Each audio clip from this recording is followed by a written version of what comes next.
নমস্কার, আপনারা দেখছেন এবিপি আনন্দ। আপনাদের সঙ্গে রয়েছি আমি দেবস্মিতা। শুরু করছি সরগরম প্লাস। আর দেবস্মিতার সঙ্গে রয়েছি আমি শুভ্রজিৎ। বিএলএদের এন্ট্রি চাই, এই দাবিতে এসআইআর শুনানি কেন্দ্রে জেলায় জেলায় যখন তৃণমূলের বিক্ষোভ, তখন অন্যদিকে ফের কমিশনের পর্যবেক্ষকের গাড়িতে হামলার ঘটনা ঘটল, জানিয়ে চড়ল রাজনীতির পারদ। আর রাজনীতির সেই আছে লাগলো ধর্মের রং। নিউ টাউনে দুর্গাঙ্গনে শিলান্যাস করলেন মুখ্যমন্ত্রী, আর ঠিক তখনই নিজেকে মোল্লা নেতা বলে পাল্টা চ্যালেঞ্জ ছুড়ে দিলেন হুমায়ুন কবির। আর এই আবহে এই কিছুক্ষণ আগে কলকাতায় পা রেখেছেন অমিত শাহ। এই নিয়ে আমরা আলোচনায় আসবো। স্টুডিওয় অতিথিরা রয়েছেন, কিন্তু শুরুতে আপনাদের দেখাতে চাইবো দুই দাপুটে তৃণমূল বিধায়ক। একদিকে ধনেখালির তৃণমূল বিধায়ক অসীমা পাত্র, অন্যদিকে চুঁচুড়ার অসিত মজুমদার। শুধুমাত্র বিএলএ 2 যারা রয়েছেন তৃণমূলের, তাদেরকে ভেতরে প্রবেশের শুনানি পর্বে অনুমতি দিতে হবে এই দাবি তোলায় নয়, বেশ কিছুক্ষণ, কোথাও তো আবার কয়েক ঘন্টা একেবারে এসআইআর এর শুনানি পর্ব বন্ধ করে দিলেন। শুধু তাই নয়, কালকেও একই কাজ করবেন বলে হুঁশিয়ারি দিয়েছেন। দেখুন, তাহলে বিএলও 2 তে যখন ঢুকতে দিচ্ছে না, হিয়ারিং বন্ধ করে রেখেছি, পুরো 3টে বিধানসভার হিয়ারিং বন্ধ করে দিয়েছি। রবিবার এসআইআর ইস্যুতে বিএলএ 2দের নিয়ে ভার্চুয়াল বৈঠকে অভিষেক বন্দ্যোপাধ্যায় বিএলএ 2দের শুনানি পর্বে উপস্থিত থাকার নির্দেশ দিয়েছিলেন বলে সূত্রের খবর। তারপর 24 ঘন্টাও কাটল না, বিএলএ 2কে ঢুকতে না দেওয়ায় চুঁচুড়ায় 2 ঘন্টা এসআইআর শুনানি বন্ধই করে দিলেন তৃণমূল বিধায়ক অসিত মজুমদার। যে বিএলও 2রা থাকতে দেবে না, সেটা লিখিত দিচ্ছে না, দিচ্ছে না বলে হিয়ারিং বন্ধ করে দিয়েছি। আমি বিডিওকে বলেছি, এসডিওকে বলেছি, বিএলও 2রা থাকবে, আর বিএলও 2রা থাকতে পারবে না, তুমি লিখিত দাও, আমরা চলে যাব। সোমবার সকালে চুঁচুড়া মগরা পঞ্চায়েত সমিতির প্রশাসনিক ভবনে যান তৃণমূল বিধায়ক অসিত মজুমদার। সেখানে তখন চুঁচুড়া, সপ্তগ্রাম ও বলাগড় বিধানসভা কেন্দ্রের শুনানি চলছিল। বিএলএ 2কে শুনানিতে থাকতে দিতে হবে, এই দাবি তোলেন তৃণমূল বিধায়ক অসিত মজুমদার। খবর পেয়ে আসেন বিডিও ও পুলিশ, খবর যায় নির্বাচন কমিশনে। মুখ্য নির্বাচনী আধিকারিক জেলা নির্বাচনী আধিকারিককে নির্দেশ দেন দ্রুত শুনানি শুরু করতে। 2 ঘন্টা পর ফের শুনানি শুরু হলেও ফের তা বন্ধ করে দেওয়ার হুঁশিয়ারি দেন চুঁচুড়ার তৃণমূল বিধায়ক। আমরা বলেছি বিএলও 2রা থাকবে না, আমাদের লিখিত দিন, তারা লিখিতও দিচ্ছে না। তার মানে যেটা করছে এটা বেআইনি, এটা জমিদারি। এই জমিদারি তো বাংলায় চলবে না। বিএলও 2দের যদি থাকতে না দেয়, কালকে আমরা আবার একই জিনিস করব। ইলেকশন কমিশনের উচিত ওর বিরুদ্ধে এফআইআর করা, এবং যে যে জায়গায় আসানসোল সহ যেখানে যেখানে এই ঘটনা ঘটছে কেন্দ্রীয় বাহিনী মোতায়েন করা। এদের একমাত্র লাঠি ঔষধ ছাড়া অন্য কোনো ঔষধে এরা কাজ করবে না।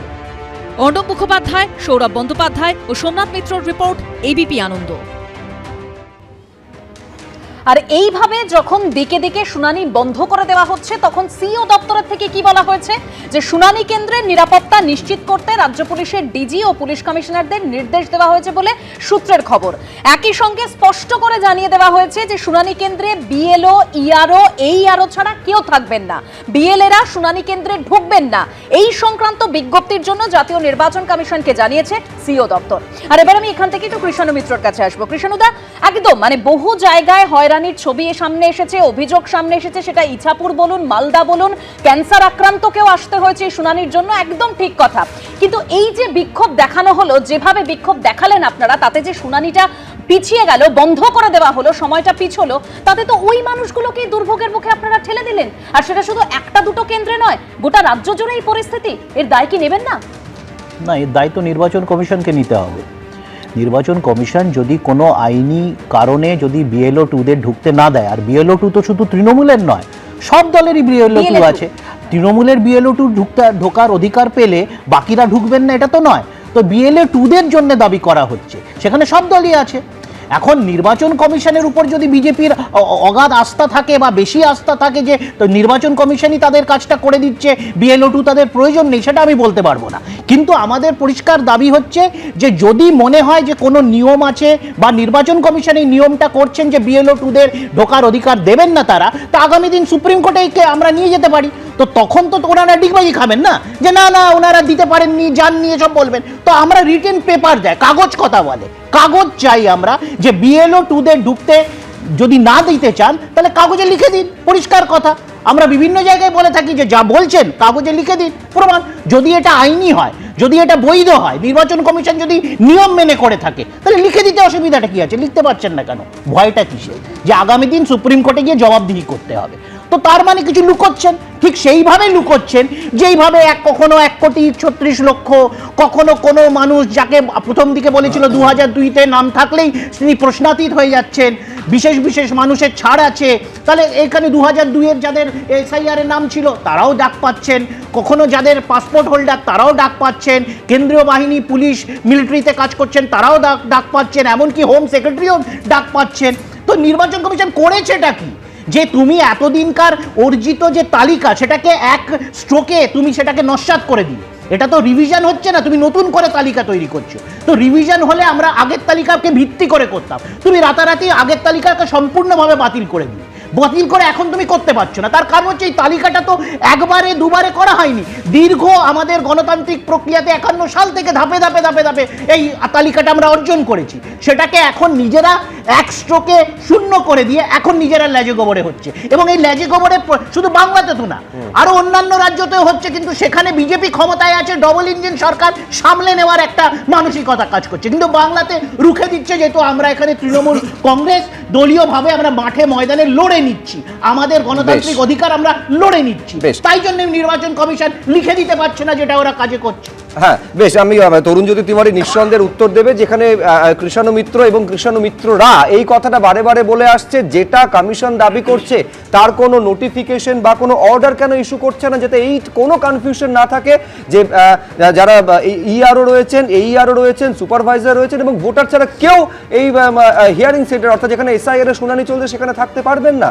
কিন্তু আমি এইখানে তরুণজ্যোতির কাছে আসার আগে আমি একবার মমতা বন্দ্যোপাধ্যায়ের করা একটা মন্তব্য বা বক্তব্য দর্শকদের সামনে রাখবো, যেখানে এইটা তিনি বলছেন যে অনেক ধৈর্যের, বরঞ্চ অনেক সহিষ্ণুতার পরিচয় দিচ্ছে তৃণমূল কংগ্রেস, অনেক ধৈর্যের পরীক্ষা দিচ্ছেন, কিন্তু তারও একটা লিমিট থাকে, একটা সীমা থাকে।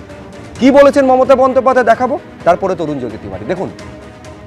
মনে রাখবেন, সহ্য করছি, ধৈর্য ধরছি, সহ্যেরও একটা লিমিট থাকে। রামকৃষ্ণ পরমহংসদেব বলেছিলেন, একটা সাপ তাকে গিয়ে বলেছিল, আপনি তো আমাকে কামড়াতে বারণ করেন, আমি কাউকে কামড়াই না, কিন্তু আমাকে সবাই খুব মারে জানেন, আমার খুব কষ্ট হয়। রামকৃষ্ণ পরমহংসদেব বললেন, আমি তোমায় মারতে বারণ করেছি, আমি তোমাদের তো ফোঁস করতে বারণ করিনি। ফোঁস কিন্তু থাকবে, জেনে রেখে দিন। বাংলার মাটি মাথা নত করে না, প্রত্যেকটা মানুষের গণতান্ত্রিক অধিকার যেন রক্ষিত হয়, এর জন্য লড়াই চলছে এবং চলবে। তাহলে খুব স্বাভাবিকভাবে প্রশ্ন থাকে তরুণ, আজকে তাহলে তৃণমূল কংগ্রেস কি SIR এর শুনানি কেন্দ্রগুলোতে ফোঁস করলো? আচ্ছা, বাংলার মানুষ প্রথমে দেখুক যে তারা ভোট দিয়ে কালসাপ পুষেছে। তৃণমূল কংগ্রেস বলে দিল যে তারা ফোঁস করবে সাপ। বাংলার মানুষ দেখুক তারা সাপ প্রতিপালন করছে, সাপগুলো তাদেরকেই কামড়াচ্ছে, তারাই মরছে। মমতা বন্দ্যোপাধ্যায়ের ভয়টা ভালো লাগছে। 2026-এ মমতা বন্দ্যোপাধ্যায় ফিরবেন, আমি বলছি মমতা ফিরবেন। বিজেপির শপথ গ্রহণ অনুষ্ঠানে তিনি বিদায়ী মুখ্যমন্ত্রী হিসাবে তিনি ফিরবেন। এই ভয়টা ভালো, ভয়টা থাকা উচিত। আবার দেখলাম নির্বাচন কমিশন বলেছে যে পুলিশ ডিজিকে বলেছে নিরাপত্তা দেওয়ার দায়িত্ব নাকি তাদের। আচ্ছা, মালিক পক্ষ ঝামেলা করলে চাকর বাকর সামলাতে পারে কি? সামলাবে? পুলিশ সামলাবে বলে তোমার মনে হয়? একটা অদ্ভুত জিনিস আমি দেখলাম, ইলেকশন কমিশনকে তাদের পাওয়ার কেন মনে করাতে হবে? সরকারি অফিসাররা যদি কোনো কাজ করে, সেই কাজে যদি কেউ বাধা দেয়, তাহলে 221 BNS অনুযায়ী তাদের বিরুদ্ধে প্রসিডিং হওয়া উচিত, তাদের জেল এবং জরিমানা দুটোই হওয়া উচিত। নির্বাচন কমিশন ব্যবস্থা নিচ্ছে না কেন? অনেক কটা বিষয় আছে এখানে। আমি শুনছিলাম একের পর এক বক্তব্য মমতা বন্দ্যোপাধ্যায়ের, শুনলাম, সবই শুনছি, কনফিডেন্সটা আমি আর দেখতে পাচ্ছি না। উনি বুঝতে পেরে গেছেন যে তৃণমূল যাচ্ছে, বাংলার মানুষ বুঝে গেছে তৃণমূলের বিদায় আসন্ন। এবং ধন্যবাদ মুখ্যমন্ত্রীকে ওই ফোঁস করার কথা বলে নিজেদেরকে সাপের সাথে তুলনা করার জন্য। তৃণমূল কংগ্রেসের এই প্রশ্নগুলো তুমিও করছো যে নির্বাচন কমিশন করতে অনেক কিছুই পারে, কিন্তু করছে না কেন? সার্টেনলি, হ্যাঁ, নির্বাচন কমিশনের মুখপাত্র আমি নই। লিগ্যাল স্টেপ নেওয়া উচিত ছিল, লিগ্যাল স্টেপ কেন নিচ্ছে না? যারা গোলমাল করছে কেন এটা তো আমি তোমার থেকে মুখপাত্র তুমি না, যেহেতু তুমি আইনজীবী, লিগ্যাল স্টেপ নেওয়ার অধিকার রয়েছে, সেইটা কোন অদৃশ্য কারণে নিচ্ছে না কমিশন? কাকলি ঘোষ দস্তিদারের নাটক আমরা দেখলাম, ওই হোয়াইটনার করা, তার এনুমারেশন ফর্ম জমা হওয়া, তারপর যখন যেটা পাবলিক হলো, উনি ভিকটিম কার্ড খেলছেন, এটা পাবলিক কেন হলো? তখন তো ওনার বিরুদ্ধে এবং যে বিএলও জমা নিয়েছিল তার বিরুদ্ধে প্রসিডিং হওয়া উচিত ছিল, কেন হয়নি? এই প্রশ্নগুলো তো আমার নির্বাচন কমিশনের উপর থাকবে। কিন্তু তৃণমূলের এই ভয়টা প্রমাণ করছে ভয়টা ঠিক কোন জায়গায় হিট করেছে। ভূতের ভয়ে যেটার দিন শেষ। মমতা বন্দ্যোপাধ্যায়, আমি এটা বুঝতে পারছি না, তৃণমূল কংগ্রেস ভয় পেয়েছে, পা কাঁপছে, আমি সব বুঝলাম, কিন্তু এইটা আমি তো বুঝতে পারছি না নির্বাচন কমিশনকে প্রচুর ক্ষমতা দেওয়া আছে, আইন মোতাবেক অনেক কিছু করতে পারে, করছে নাটা কেন? তো নির্বাচন কমিশন দেবে না? তোমার কি মনে হয় কেন করছে না? কেন করছে? দেখো, নির্বাচন কমিশনের নিজের তো অফিসার থাকে না। তৃণমূল তো বলে দিচ্ছে একেবারে নির্বাচন কমিশন বিজেপির হাতের পুতুল হিসেবে কাজ করছে, কিন্তু কেন করছে না এইটা তো তোমার থেকে জানতে চাই। মমতা বন্দ্যোপাধ্যায় সেই বিখ্যাত বক্তব্য, এইটা কাজ শেষ হয়ে যাবে, মনে রাখবেন আপনারা কিন্তু আমার কর্মচারী, আপনাদের চাকরি করতে হবে, এই ভয়টা মনে নেই? বিএলও যারা, তারা কারা? সরকারি কর্মচারী। ইআরও বা এইআরও এরা কারা? পশ্চিমবঙ্গ সরকারের কর্মচারী। ভয়টা কোন জায়গায়? আমি তারপরেও বলছি তারা ভয় পেতে পারে, তুমি যাদের কথা বলছো, কিন্তু দিল্লির কমিশন, এখানে যে সিও দপ্তর রয়েছে, তারা তাহলে কেন ভয় পাচ্ছে, মানে যেটা তুমি বলতে চাইছো? না, তারা কেন ভয় পায় তার উত্তর তারা দেবে। আমি আবার বলছি, কদিন আগে আমি দেখলাম ওয়েস্ট বেঙ্গল ইলেকশন কমিশন একটা রিটুইট করেছে, পরে আবার ওটাকে ডিলিট করে দিয়েছে। রিটুইট কি করেছিল জানো? রিটুইট করেছিল তৃণমূলের এক্স হ্যান্ডেলে একটা পোস্টকে, তৃণমূলের এক্স হ্যান্ডেল পোস্টকে West Bengal Election Commission retweet করছে। মানে সবটা মিলেমিশে একাকার হয়ে গেছে।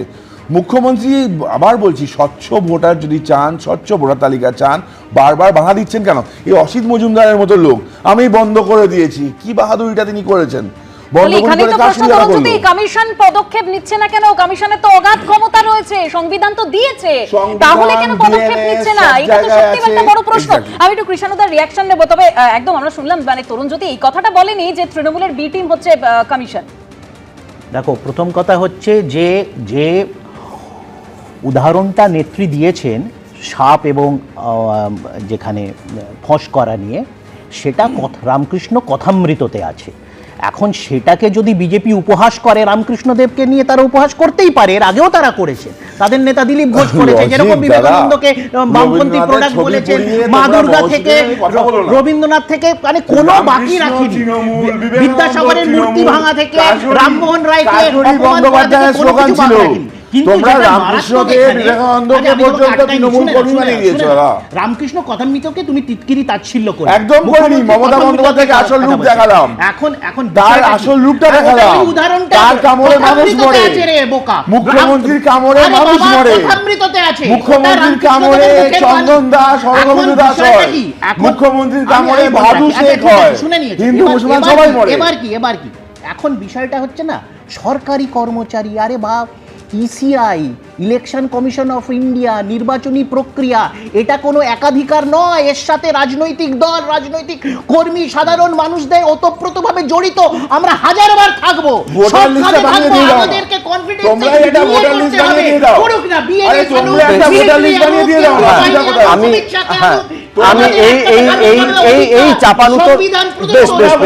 আমি বলছি, এই চাপানুত্তরের মধ্যে আমি এই প্রশ্নের উত্তরটা এখনো পর্যন্ত পেলাম না যে নির্বাচন কমিশন অনেক কিছু করতে পারে। আচ্ছা, আমি দর্শকদের এখানে মনে করিয়ে দেব, বিহারে যখন এসআইআর চলছিল এবং কংগ্রেস যখন বারে বারে নির্বাচন কমিশনের এই একেবারে যেটা তৃণমূল কংগ্রেস এখানে করছে, তখন কংগ্রেস অভিযোগ করেছিল যে বিজেপির একেবারে কার্যত পার্টি অফিসে পরিণত হয়েছে নির্বাচন কমিশন। তখন বিজেপির যারা কেন্দ্রীয় নেতৃত্ব, তারা নির্বাচন কমিশনের হয়ে একাধিক প্রেস কনফারেন্স তারা করেছেন। কিন্তু এইটা বিশ্বনাথ চক্রবর্তী, কোনো ব্যাখ্যা কি আপনার কাছে আছে যে নির্বাচন কমিশন অনেক কিছু করতে পারে, আইনে কি কি করার ক্ষমতা রয়েছে? কিছুক্ষণ আগে বিরোধী দলনেতা বলছে যে তৃণমূলের এই বিধায়কের বিরুদ্ধে কমিশনের এফআইআর করা উচিত, কিন্তু কমিশন কোন অদৃশ্য কারণে সেই লিগ্যাল স্টেপের দিকে এগোচ্ছে না? প্রথমত কমিশন সারেন্ডার করেছে। আমি মনে করি ন্যাশনাল ইলেকশন কমিশন বা জাতীয় ইলেকশন কমিশন, যার মানে ওসেনিক পাওয়ার আছে, সে বারবার পশ্চিমবাংলার নির্বাচনের প্রশ্নে সারেন্ডার করে, পরাজিত হয়, আমাদেরকে অপদস্থ করে এবং সাধারণ মানুষ পশ্চিমবাংলায় অপদস্থ হয়। এটা বারবার আমরা দেখে অভ্যস্ত।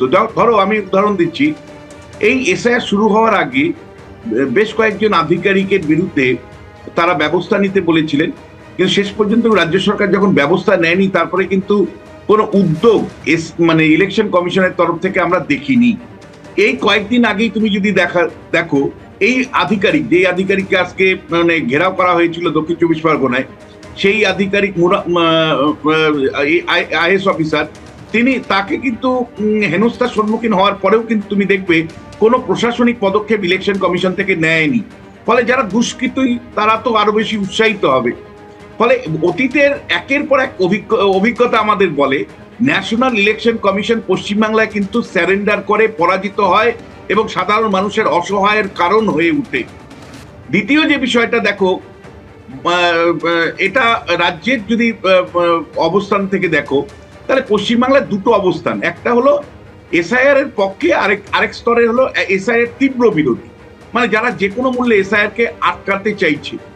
ফলে তৃণমূল কংগ্রেস প্রতিনিয়ত তাদের কর্মী সমর্থকদের যেমন একদিকে নামাচ্ছে, নেতারা যেমন একদিকে বিষাদগার করছে, আরেকদিকে কিন্তু তুমি লক্ষ্য করে দেখো যে এক শ্রেণীর নেতারা কিন্তু আধিপত্য জায়গা থেকে দেখানোর চেষ্টা করছে। আজকে অসিত মজুমদাররা এটা কি করতে চাইছে, তারা পরিষ্কার একেবারে দলীয় নির্দেশে, যেভাবে ফোনটা আমি দেখলাম, দলের উপরি স্তরের নির্দেশ মতন আমি ঠিক করেছি কিনা, আমি ঠিক আছি তো, আমি মানে এই যে ল্যাঙ্গুয়েজ গুলো, এগুলো বলা যায় যে মানে দল ঠিক করেছে যে বহু জায়গায় আমরা শক্তি প্রদর্শন করে বুঝিয়ে দিব যে ইলেকশন কমিশনের বাপ আমরা।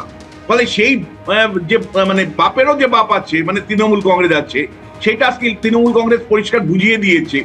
এই লড়াইয়ে কিন্তু আমি তোমায় বলছি, না বিজেপি আছে, না সিপিএম আছে, না সাধারণ মানুষ আছে, সবার উপরে তৃণমূল সত্য, তার উপরে কেউ নেই। ইলেকশন কমিশনের পারফরমেন্স তাদের বারবার পরাজিত হওয়া মধ্য দিয়ে প্রমাণিত হয় যে পশ্চিমবাংলা, ভারতবর্ষের অন্য প্রান্তে এসআইআর করতে পারলেও পশ্চিমবাংলায় ইলেকশন কমিশন এসআইআর করতে পারেনি। আর অপদার্থ বিরোধী রাজনৈতিক দল, বিশেষ করে বিজেপির জন্য কিন্তু আরো মানে দুর্বলতাগুলো খুব স্পষ্ট ধরা পড়ছে, যেখানে প্রথম থেকেই বিজেপি এই ইলেকশন কমিশনের দায়িত্বটা তারা নিজেরা নিয়ে নিয়েছিল। শুভেন্দু অধিকারী সমেত একাধিক ব্যক্তি একের পর এক স্টেটমেন্ট দিয়ে বোঝানোর চেষ্টা করছিলেন ইলেকশন কমিশন তারা পকেটে পুরে নিয়েছেন, কিন্তু এই রাজ্যটার নাম পশ্চিমবাংলা। গত 14 বছর ধরে আমরাও নির্বাচনী চর্চা করছি, আমরা জানি মানি পাওয়ার, মাসেল পাওয়ার এবং মেশিনারি কিভাবে ব্যবহার করা হয়। সেই ব্যবহারের কিছু নমুনা তুমি আজকে অসিত মজুমদারের মাধ্যমে বা আরো যে বিভিন্ন প্রান্তে, পশ্চিম মেদিনীপুর থেকে পূর্ব বর্ধমান একাধিক জায়গায় আজকে কিন্তু এসআইআর বন্ধ করে দিয়ে তৃণমূল প্রমাণ করে দিয়েছে যে কিভাবে কোন ঢঙে আগামী 2026-এর নির্বাচনটা তারা করবে। ফলে এসআইআর তৃণমূলের পুরো নিয়ন্ত্রণের মধ্য দিয়ে যে চলছে, যেটা আমি বারবার বলি যে শুরু হয়তো বিজেপি করেছিল এসআইআর, শেষটা কিন্তু অভিষেক বন্দ্যোপাধ্যায় করবে, তার টার্মস এবং তার কন্ডিশনে। সেখানে ইলেকশন কমিশন শুধু অসহায়ের মতন তাকিয়ে থাকবে, আর আমরা হয়তো চর্চা। একদম বিশ্বনাথ, আপনি আমাদের সঙ্গে থাকুন। কিন্তু এখানে এই যে আমরা জানি যখন পশ্চিমবঙ্গে এসআইআর ঘোষণা হলো, তার সঙ্গে 12টি রাজ্য সহ কেন্দ্রশাসিত অঞ্চলে ঘোষণা হয়েছে, কিন্তু মানে ম্যাক্সিমাম প্রশ্নটা উঠেছে এই পশ্চিমবঙ্গে, একেবারে সাংবাদিক বৈঠকে ওঠা একেবারে 90% প্রশ্ন ওঠে এই পশ্চিমবঙ্গকে কেন্দ্র করে। আমি বাকিদের কাছেও রিয়াকশনে আসবো, তবে একদিকে যখন এই তরজা চর্চা চলছে, তারই মধ্যে অমিত শাহ তিনি ইতিমধ্যে এসে পৌঁছেছেন কলকাতায়। ইতিমধ্যে তিনি সল্টলেকের যে বিজেপির কার্যালয় রয়েছেন সেখানে তিনি গিয়েছেন, এবং যখন তিনি সল্টলেকে ঢুকছেন সেই সময়ের ছবি আপনারা দেখতে পাচ্ছেন। 3 দিন তিনি থাকবেন, অর্থাৎ বছরের শেষ 3 দিন তিনি এ রাজ্যতেই থাকছেন, এবং আরএসএস এর সঙ্গে সমন্বয় বৈঠকও তার রয়েছে বলে খবর পাওয়া যাচ্ছে। কি কর্মসূচি রয়েছে, সরাসরি দীপক ঘোষ। দেখো, এই মুহূর্তে বৈঠক শুরু হয়েছে। যেটা সবচেয়ে গুরুত্বপূর্ণ বৈঠক হিসেবে ধরছে বিজেপি, সেটা হচ্ছে যে রাজ্যের যারা শীর্ষ নেতৃত্ব তারা এই বৈঠকে আমন্ত্রণ পেয়েছেন, অমিত শাহর সঙ্গে বৈঠকে বসেছেন। বৈঠক শুরু হয়েছে। বিরোধী দলনেতা শুভেন্দু অধিকারী, রাজ্য সভাপতি শ্রমিক ভট্টাচার্য সহ এখানে যারা 5 জন সংগঠনের সাধারণ সম্পাদক রয়েছেন তারা আছেন। রাজ্যের দায়িত্বপ্রাপ্ত কেন্দ্রীয় নেতৃত্ব ভূপেন্দ্র যাদব, সুনীল বনসাল তারা এই বৈঠকে রয়েছেন, ধন এই বৈঠকে রয়েছেন। সুতরাং এই বৈঠকটা বলতে পারো যে নির্বাচনী রণকৌশলের সূচনা হবে আজকে এই বৈঠক থেকে, যে কিভাবে আগামী দিনে রাজ্য বিজেপি 26-এর নির্বাচনের মোকাবিলা করবে, কিভাবে কি পদ্ধতিতে প্রচারের অভিমুখ কি হবে, সবটা নিয়েই আজকে আলোচনা হবে বলে মনে করা হচ্ছে। টানা 2 ঘন্টা রাখা হয়েছে বৈঠকের জন্যে। এই বৈঠক শুধু নয়, আগামীকাল উনি সাংবাদিক সম্মেলন করার পর আগামীকাল রাজ্যের সমস্ত বিধায়ক, বিজেপি বিধায়ক এবং সাংসদদের সঙ্গে তিনি বৈঠক করবেন। সেটাও প্রায় 2 ঘন্টা ধরে সে বৈঠক হবে। সে বৈঠক হবার পরে আরএসএস এর সঙ্গে, আরএসএস এর যারা রাজ্য নেতৃত্ব রয়েছেন তাদের সঙ্গে কেন্দ্রীয় স্বরাষ্ট্রমন্ত্রী বৈঠক করবেন। বৈঠকের পরের দিন আবার দলের কোর কমিটির সঙ্গে দলের নির্বাচনী পর্যালোচনা নিয়ে, নির্বাচনী রণকৌশল নিয়ে তিনি বৈঠক করবেন। সেই সঙ্গে বাইরেও তার কর্মসূচি রয়েছে। তিনি পরশুদিন যাবেন ঠনঠনিয়া কালী মন্দিরে, সেখানে পুজো দিয়ে তিনি আসবেন সায়েন্স সিটিতে। সবচেয়ে তাৎপর্যপূর্ণ বিষয় হলো এটা যে কলকাতা এবং তৎসংলগ্ন এলাকা জুড়ে বিজেপির যেখানে অতীতের নির্বাচনগুলোতে কোনো প্রভাব দেখা যায়নি, বিজেপি সেই অর্থে এখানে শক্তিশালী নয় বলেই ধরা হয়, সেখানে কলকাতাকে এবার যথেষ্ট গুরুত্ব দিচ্ছেন কেন্দ্রীয় স্বরাষ্ট্রমন্ত্রী। এবং তিনি কলকাতা পুরসভা এলাকার যতগুলো বুথ রয়েছে সমস্ত বুথের কর্মীদের ডেকে পাঠিয়েছেন, তাদের সঙ্গে বৈঠক করবেন। সায়েন্স সিটিতে তিনি মুখোমুখি হবেন তাদের। এবং বিজেপি সূত্রে যেটা বলা হচ্ছে যে গত লোকসভা নির্বাচনে কলকাতা শুধু নয়, কলকাতা পার্শ্ববর্তী বেশ কিছু এলাকার ভোটের ফলাফল সম্পূর্ণ তাদের উৎসাহিত করে তুলেছে এবং অনেক ইতিবাচক ফলাফল তাদের জন্য হয়েছে। যদি সেটাকে কাজে লাগানো যায় তাহলে বিধানসভা নির্বাচনে তারা এখানে ফসল তুলতে পারবেন বলেই মনে করেছে বিজেপি শিবির। এ কারণেই শুধুমাত্র যে কলকাতা এবং তার পার্শ্ববর্তী অঞ্চলগুলোতে পরাজিত হয় বলে গুরুত্বহীন অঞ্চল বলে তারা আর ধরছেন না। তারা মনে করছেন এই জায়গাগুলোতে যদি এখানে তৎপরতা বাড়ানো যায়, এখানে যদি দলকে আরো বেশি সক্রিয় করা যায়, তাহলে আগামী দিনে ফসল ফলতে পারে। একেবারে এই বৈঠকে কি বলবেন, কি বার্তা দেবেন, কোন ভোকাল টনিকে দলকে আরো উজ্জীবিত করবেন, নিঃসন্দেহে আমাদের সেদিকে নজর থাকবে। কিন্তু আমি এইখানে একবার দর্শকদের দেখাতে চাইবো যে ছবি আজকে হুগলিতে দেখা গেল, এইটা কিন্তু কার্যত রাজ্য জুড়ে জেলায় জেলায় দেখা গিয়েছে। একই দাবি তৃণমূলের, যেটা হচ্ছে তৃণমূলের BLA 2 যারা, তাদেরকেই শুনানি পর্বে থাকতে দিতে হবে। যার জন্য এই একই দাবিকে কেন্দ্র করে আজকে মগরাহাটে দেখা গেল যে একেবারে যিনি পর্যবেক্ষক রয়েছেন, পর্যবেক্ষককে প্রথমে ঘিরে বিক্ষোভ এবং তারপর তার গাড়িতে হামলা চালানো হলো। এইটা হচ্ছে যখন শিরাকোল হাই স্কুল, যেখানে হিয়ারিং সেন্টার করা হয়েছিল, সেখান থেকে যখন বেরোচ্ছেন তার গাড়ি ধরে বিক্ষোভ দেখানো হলো, হামলা চললো, বনেটে পরপর চাপড় পড়লো এবং সবটা পুলিশের সামনে ঘটলো। দেখুন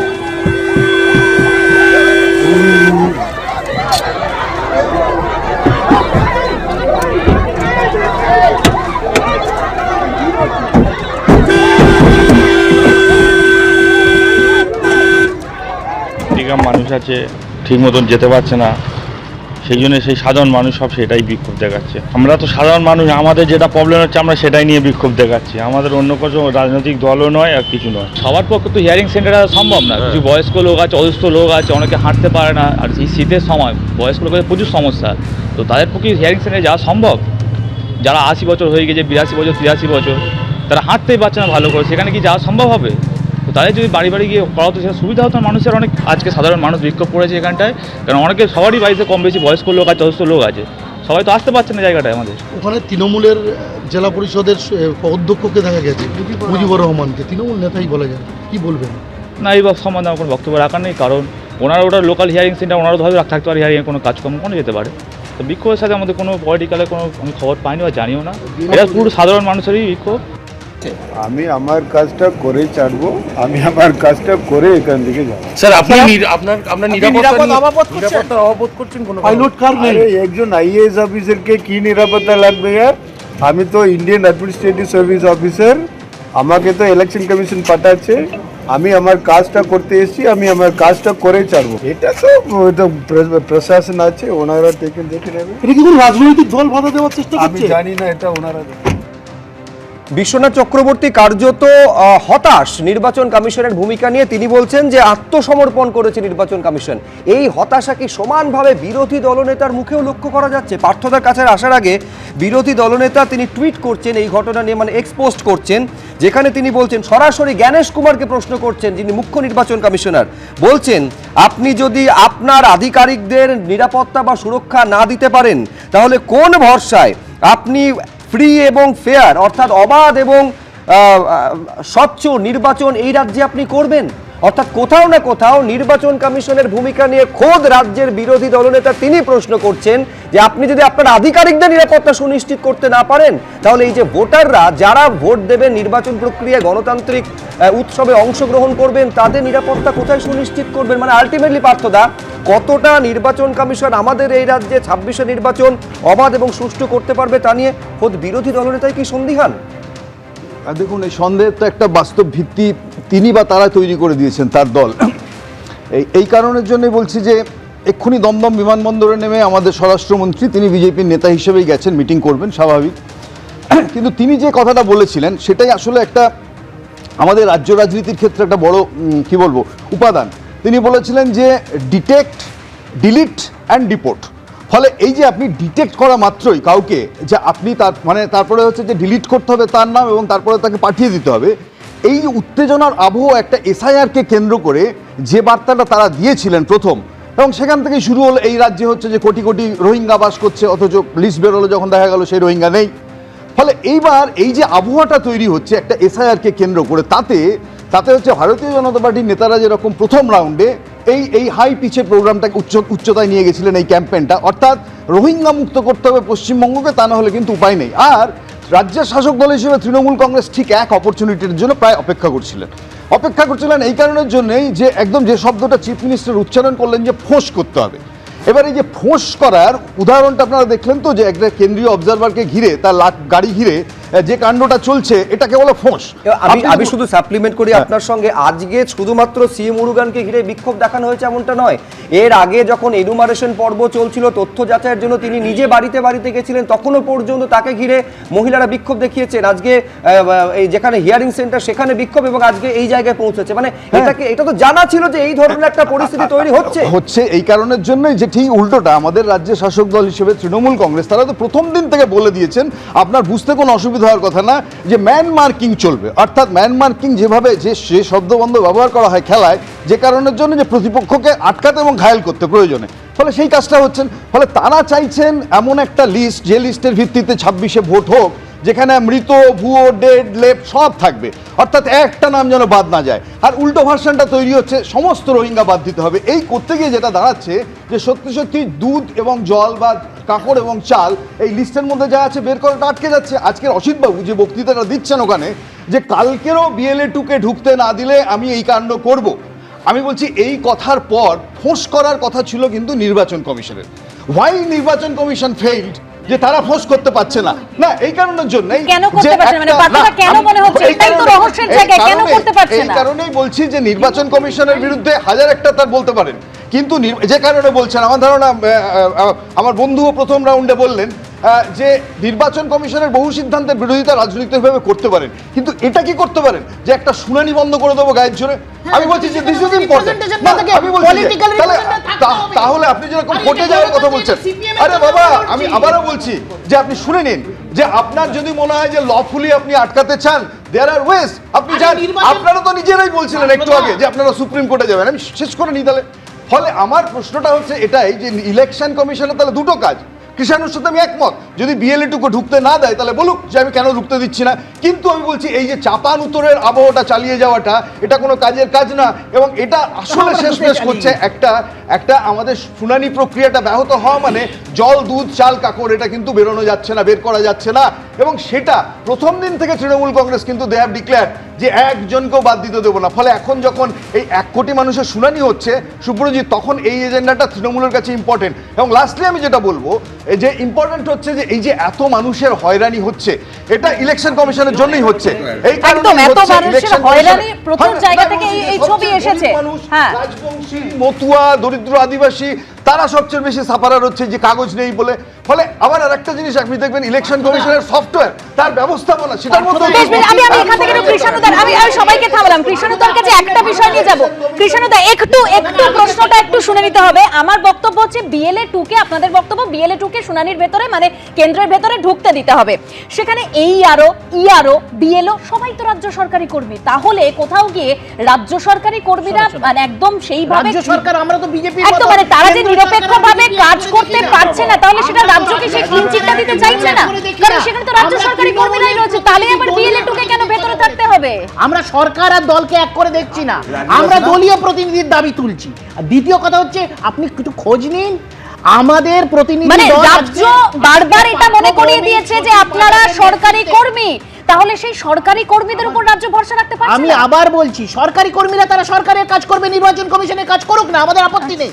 আমাদের দলীয় প্রতিনিধি, গণতান্ত্রিক অধিকার, সাংবিধানিক অধিকার, মানে তাদের নিরপেক্ষতা নিয়ে সরকার প্রশ্ন তুলছে। আমার নেতা অভিষেক বন্দ্যোপাধ্যায় টুইট করেছে, আপনারা দেখে নিতে পারেন। আমাদের যা দাবি ছিল, নির্বাচন কমিশন একটু আগে বিজ্ঞপ্তি করে সেটা মেনে নিয়েছে। যে ভুল ছিল, যে তারা যে ম্যানুয়াল যে মার্কিং ছিল, যাদেরকে নোটিশ পাঠিয়েছে সেগুলো ভুল ছিল। প্রচুর মানুষকে মেশিনের দ্বারা ডিজিটালি নোটিশ পাঠানো হয়েছিল, সেই ভুল ত্রুটিটা নির্বাচন কমিশন মেনে নিয়েছে। তো বলুন, নির্বাচন কমিশন বিনা প্রস্তুতিতে কার্যক্রম করেছে। যেটা করছেন কৃষ্ণ মিত্র, যেটা করছেন অর্ধেকটা বলছেন, অর্ধেকটা বলছেন না। আমি বলি কেন আমি এই কথাটা বলছি, যে ভুল ত্রুটি কথা বলছেন কিন্তু এইটা বলছেন না। নির্বাচন কমিশন এটাও জানাচ্ছে যে ইআরও, এইআরও, সুপারভাইজার, বিএলও এবং ভোটাররা ছাড়া কোনো মতে বিএলএ টুকে অ্যালাউ করা যাবে না। এ তো স্পষ্ট গাইডলাইনে বলে দেওয়া হয়েছে। আমি বলছি নিঃসন্দেহে পলিটিক্যাল পার্টি হিসাবে আপনাদের আপত্তি জায়গা থাকতে পারে, make it very clear Krishna Mitra, আপনাদের আপত্তি জায়গা টাইমে লেগে থাকতে পারে। আপনারা দায়িত্বশীল রাজনৈতিক দল হিসাবে একটা সাংবিধানিক সংস্থার অপারেশনকে আপনি বন্ধ করে দিতে পারেন কিনা? যদি দিয়ে থাকে আমরা মেনে নেব। আমরা তো বলেছি, আমাদের নেতৃত্ব তো বলেছি, কিন্তু আপনি ইআরও ইলেকটরাল সে বাদে কে কি করে, মেশিন কি করে নোটিশ দিচ্ছে, এটা তো দিতে পারে না। এটা তো সংবিধান আমাদের আইনে নেই। ইআরও বাদে কেউ নোটিশ দিতে পারে? তরুণ জ্যোতি তিওয়ারি, কোনো হিয়ারিং এর নোটিশ উত্তরটা এবারে শুনে নিন। মেশিন কি করে দিল? হ্যাঁ, কাউন্টার আর্গুমেন্টটাও শুনি, কাউন্টার আর্গুমেন্টটাও শুনি। না, কৃষ্ণদা এখানে গলা ফাটিয়ে শিরা ফিরা ফুলিয়ে একদম ইয়ে করে দিচ্ছে। সুস্থতা শুনে নিন। হ্যাঁ, এখানে প্রত্যেক দিনের আপডেট দেওয়া থাকে। আমি দেখছিলাম 17 তারিখ থেকে 29 তারিখ পর্যন্ত তৃণমূলের তরফ থেকে এখনো পর্যন্ত অবজেকশন করা হয়েছে মাত্র 3টে, that too for inclusion, right? তো এই লাফালাফির কি আছে এত? ফার্স্ট হচ্ছে এক একজন বিএলএ প্রতিদিন 10টা করে ফর্ম আপলোড করতে পারে, for inclusion, for deletion, for discrimination, 10টা করে পারে। কটা করা হয়েছে? থার্ড হচ্ছে election process is about ECI. ইসিআইয়ের অফিসাররা সেখানে থাকবে, গোলমাল হলে অথরিটি আছে, এদের কাছে পাওয়ার আছে, বিএলএরা কাজ করতে পারে। তারপরও সেখানে কেন থাকতে হবে? এরা এত মানে স্বচ্ছতার কথা বলছে। আমার তো মনে পড়ে যাচ্ছে জেলায় জেলায় অ্যাডমিনিস্ট্রেটিভ মিটিংয়ের কথা। জেলায় জেলায় অ্যাডমিনিস্ট্রেটিভ মিটিং যেগুলো হয়, সেখানকার পঞ্চায়েত প্রতিনিধি থেকে শুরু করে এমপি এমএলএদের ডেকে নিয়ে করার কথা। মুখ্যমন্ত্রী করেন, মুখ্যমন্ত্রী তৃণমূলের মুখ্যমন্ত্রী না, পশ্চিমবঙ্গের মুখ্যমন্ত্রী। কাউকে ডাকা হয় না কেন বলতো? মানে বিজেপির কাউকে ডাকা হয় না, বিজেপির পঞ্চায়েত ডাকা হয় না দাদা। মমতা বন্দ্যোপাধ্যায়, দুঃখ এটা, মমতা বন্দ্যোপাধ্যায় তৃণমূলের মুখ্যমন্ত্রী, পশ্চিমবঙ্গের মুখ্যমন্ত্রী হতে পারেননি। উনি তৃণমূলের মুখ্যমন্ত্রী হয়ে গেছে, তৃণমূলের মুখ্যমন্ত্রী হয়ে গেছে। সেবাশ্রয়ে অভিষেকের পরিবারের লোকজন যায়? আরে বাবা, অভিষেকের পরিবারের লোকজন যায়, ওর মেয়েকে চিকিৎসা করাতে নিয়ে যায় আমেরিকায়, আর গরিব মানুষের সেবাশ্রয়, গরিব মানুষ সেবাশ্রয়, নিজের মেয়ে যাবে। আমি একটা প্রতিবেদন এই মুহূর্তে আপনাদের সামনে তুলে ধরবো। গতকালই ভার্চুয়াল বৈঠকে অভিষেক বন্দ্যোপাধ্যায় বলেছিলেন যে প্রতিটা শুনানি কেন্দ্রের বাইরে ক্যাম্প করতে হবে, 1 ইঞ্চিও জমি ছাড়া যাবে না। তারপর আজ জেলায় জেলায় শুনানি কেন্দ্রের বাইরে ছবিটা ঠিক কি দাঁড়ালো দেখাবো। সমীর পাল আপনার শ্বশুর মশাই আজকে আপনাকে ডেকেছে তো? এটা ঠিক আছে। এসআইআরের শুনানি পর্বে ভোটারদের সাহায্যের জন্য ক্যাম্প চালু করতে রবিবারের ভার্চুয়াল বৈঠকে নির্দেশ দিয়েছিলেন অভিষেক বন্দ্যোপাধ্যায়।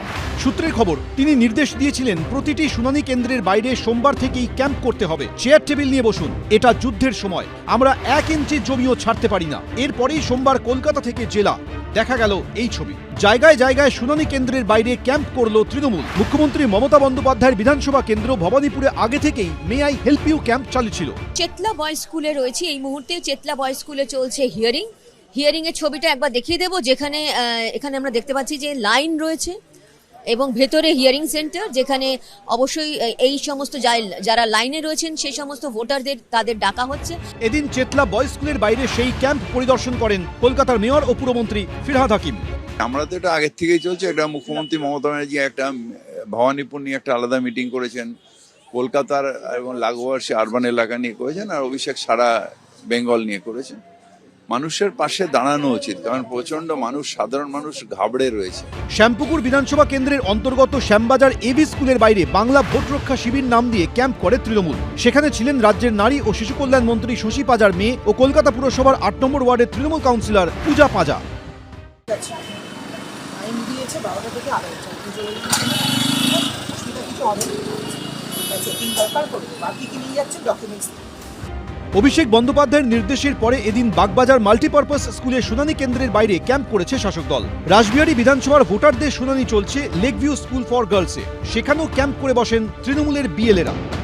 আমি একটা আর্জি জানাবো যে বয়স্ক লোকেদের যদি বাড়ি বাড়ি গিয়ে ভোট দিতে পারে, তারা ইলেকশন কমিশন তাদের বাড়িতে গিয়ে ভোট নিচ্ছেন, তাহলে যখন এই হিয়ারিংগুলো, তখন হিয়ারিংগুলো কেন তাদের বাড়িতে গিয়ে নেওয়া হয় না? প্রচুর বয়স্ক লোক, যারা 80-র ঊর্ধ্বে এরকমও লোক এসছে, লাঠি নিয়ে এসছেন। আমাদের ভীষণই কষ্ট হয়েছে এবং এত লাইন হয়ে গেছে, প্রায় 2-2.5 ঘন্টা ধরে লাইনে দাঁড়িয়ে থেকে তারা তাদের নিজস্ব কাগজপত্র জমা দিয়েছেন। এটা আমাদের কাছে খুব খারাপ লেগেছে, যে এটা হওয়া বাঞ্ছনীয় নয়।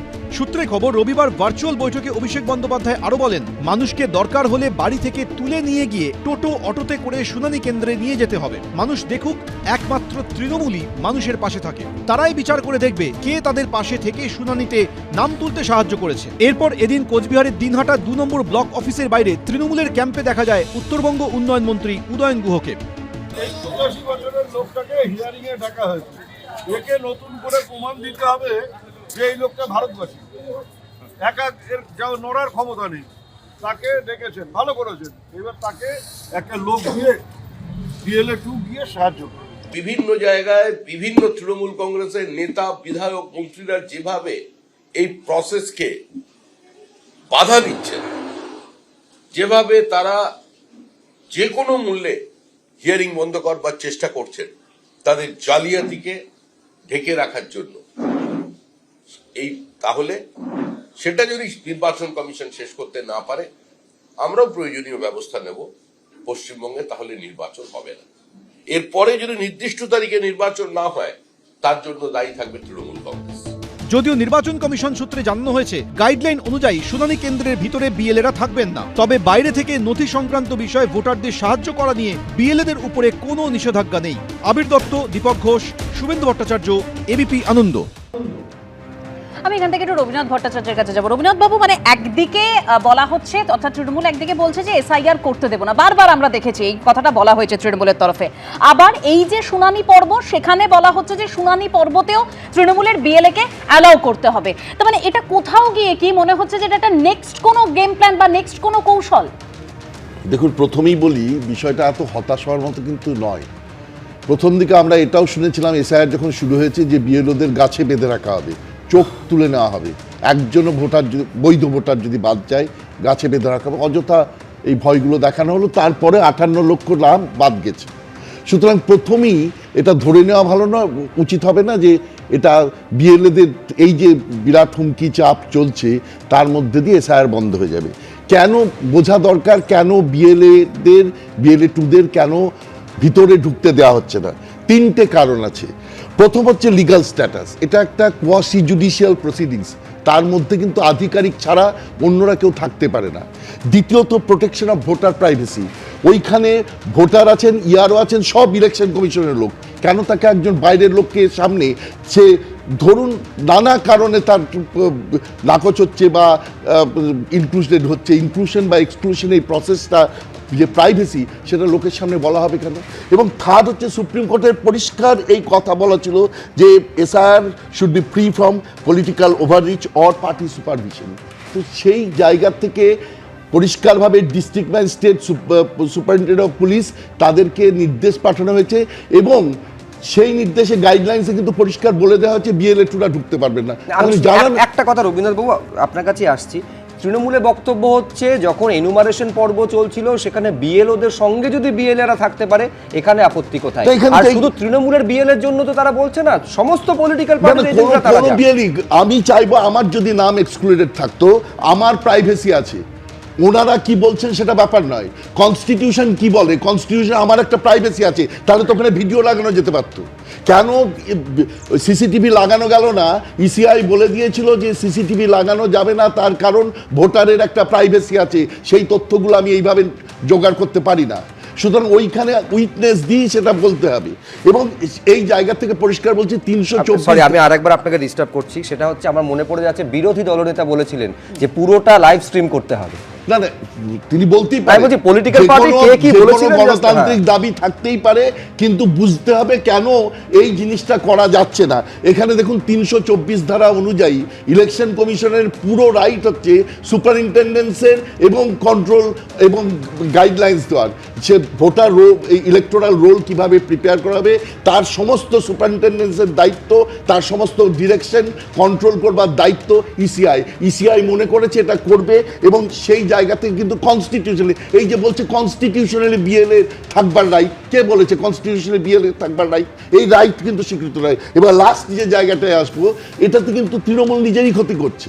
দেখুন, এই যে স্টেট ল অ্যান্ড অর্ডার স্টেটের দায়িত্ব, মুহূর্তেই ইলেকশন কমিশনের হাতে পাওয়ার আছে বলে সাংঘাতিকভাবে একটা নির্দেশ দিয়ে লাঠিচার্জ করে, এটা কোনো খুব একটা ভালো প্রশাসনের, সে বিরোধী দলের নেতাই বলুক আর অন্যরাই বলুক, কিন্তু এটা কিন্তু খুব একটা ভালো প্রশাসনের লক্ষ্য নয়। রবীন্দ্রনাথ বাবু ল অ্যান্ড অর্ডারের কথা বলছিলেন একদম সেই জায়গায়, কারণ আজকে যেভাবে মুরগানের উপর মানে মুরগানের গাড়ি লক্ষ্য করে যেভাবে বিক্ষোভ দেখানো হলো, হামলা চালানো হলো, ভাঙচুর করা হলো, সেখানে অবশ্যই প্রশাসনের ভূমিকাটা একটা প্রশ্নের মুখে থাকে। আমি সেটা নিয়ে অনিল জানার কাছে অবশ্যই যাব, তবে তার আগে অর্ণব শাহ।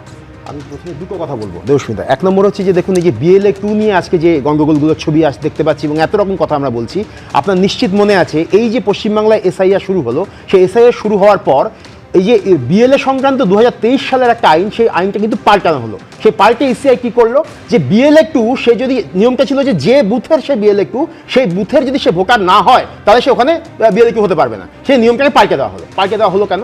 পাল্টে দেওয়া হলো তার একটা প্রধান, একটা সম্ভাব্য কারণ হচ্ছে এই যে ওই পরিমাণ লোক বিজেপির নেই, যে পরিমাণ লোক দিয়ে BLA 2 দিয়ে যারা, তারা কিনা ওই ইলেকশনটাকে করতে পারে, কাজ চালাতে পারে। দু নম্বর হচ্ছে যে আজকে দেখুন office of the chief electoral officer থেকে এটা এসছে আজকে, সেটাতে পরিষ্কার বলা হয়েছে যে কথাটা অভিষেক বন্দ্যোপাধ্যায় বারবার করে বলছেন, যে এই যে লজিক্যাল ইনডিসক্রিমিনেশন রয়েছে, তাতে যে 1,34,00,000 বা 36 লক্ষ এই যে নামটা এসেছে, এটার রিগেবল ফরম্যাটের তালিকাটা কোথায়? এটা যদি পরিষ্কার করা হয় তাহলে বোঝা যাবে যে মানে পুরো প্রসেসটা অত্যন্ত স্বচ্ছভাবে চলছে।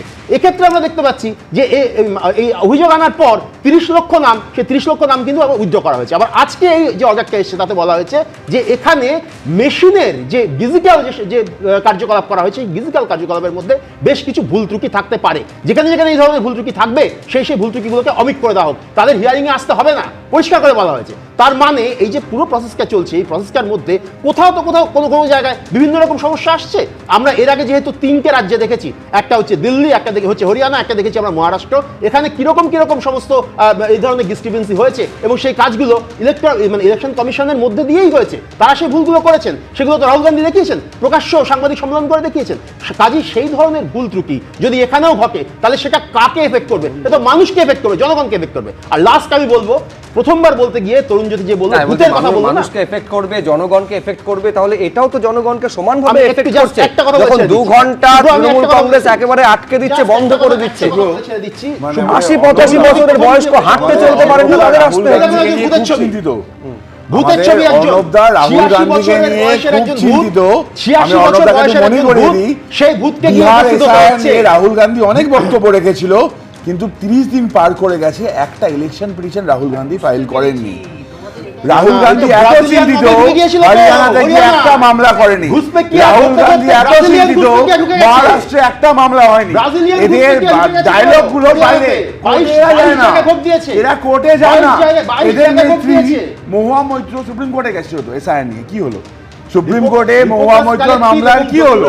আবার নাটকটা মিডিয়াতে হয়, পাবলিক পলিটিক্যাল একটা হয়, কোর্টের সামনে কিছু হয় না। আপনি এটা কেন বলছেন? কোর্টের সামনে কিছু হয় না, জেনেই বলছেন বারবার আধার আটকানো না, এই হবে ওই হবে। তারা তো ওখানে গিয়েছে, তারা ওখানে মৃত ব্যক্তির নাম বলা হয়েছে, সেই জীবিত ব্যক্তিকে নিয়ে গেছেন ওখানে, একটা মামলায় সুপ্রিম কোর্ট ইন্টারফেয়ার করেছে। করেছেন দাদা যোগেন্দ্র যাদব যোগেন্দ্র যাদব লাখ লাখ নাম চলে গেছে, লাখ লাখ জীবিত ব্যক্তিকে মৃত দেখাতে বলেছে, সুপ্রিম কোর্ট বলেছে 10 জনকে নিয়ে আসো, একজনকে নিয়ে যেতে। কিন্তু সত্যি এখানে বিষয় হচ্ছে যে কে কি করছে, কে কার সঙ্গে সেটিং, কে খেলা কোন খেলা খেলছে সত্যি আমাদের জানা নেই। কিন্তু এসআইআর এর একটা শুনানি পর্ব চলছে, এখনো চূড়ান্ত তালিকা প্রকাশ হতে বাকি আছে বেশ কয়েকটা দিন। তার মধ্যে যদি এই পরিস্থিতি হয় তাহলে ভোটটা সুষ্ঠুভাবে হবে তো? কারণ বিগত দিনে ভোটে যা বাংলায় চেহারা তৈরি হয় সেটা তো আমাদের কারোরই অজানা নেই। অনিল জানা না, বাংলায় ভোট কিভাবে হয় সে তো নমিনেশন থেকেই বোঝা গেছে। গত পঞ্চায়েতে কোমরে রিভলভার দেখা যাচ্ছে পাঞ্জাবির প্যান্টের পকেট থেকে। পুলিশ বলছে, যখন আপনার মিডিয়ায় দেখিয়ে দিয়েছেন তখন বলছে, পুলিশ বলছে, পুলিশ তাকে কলার ধরে না ধরে পুলিশ বলছে রিভলভার যখন আছে সরে যাবে। তো এটা হচ্ছে নমিনেশানে। আর আমরা জানতাম ইট বালি চুন সুরকি গরু ছাগল খায়, মানে ব্যালট পেপারও খেয়ে নেয়। এই যে অমনিভোরা, এই জিনিস আমরা দেখিনি আগে।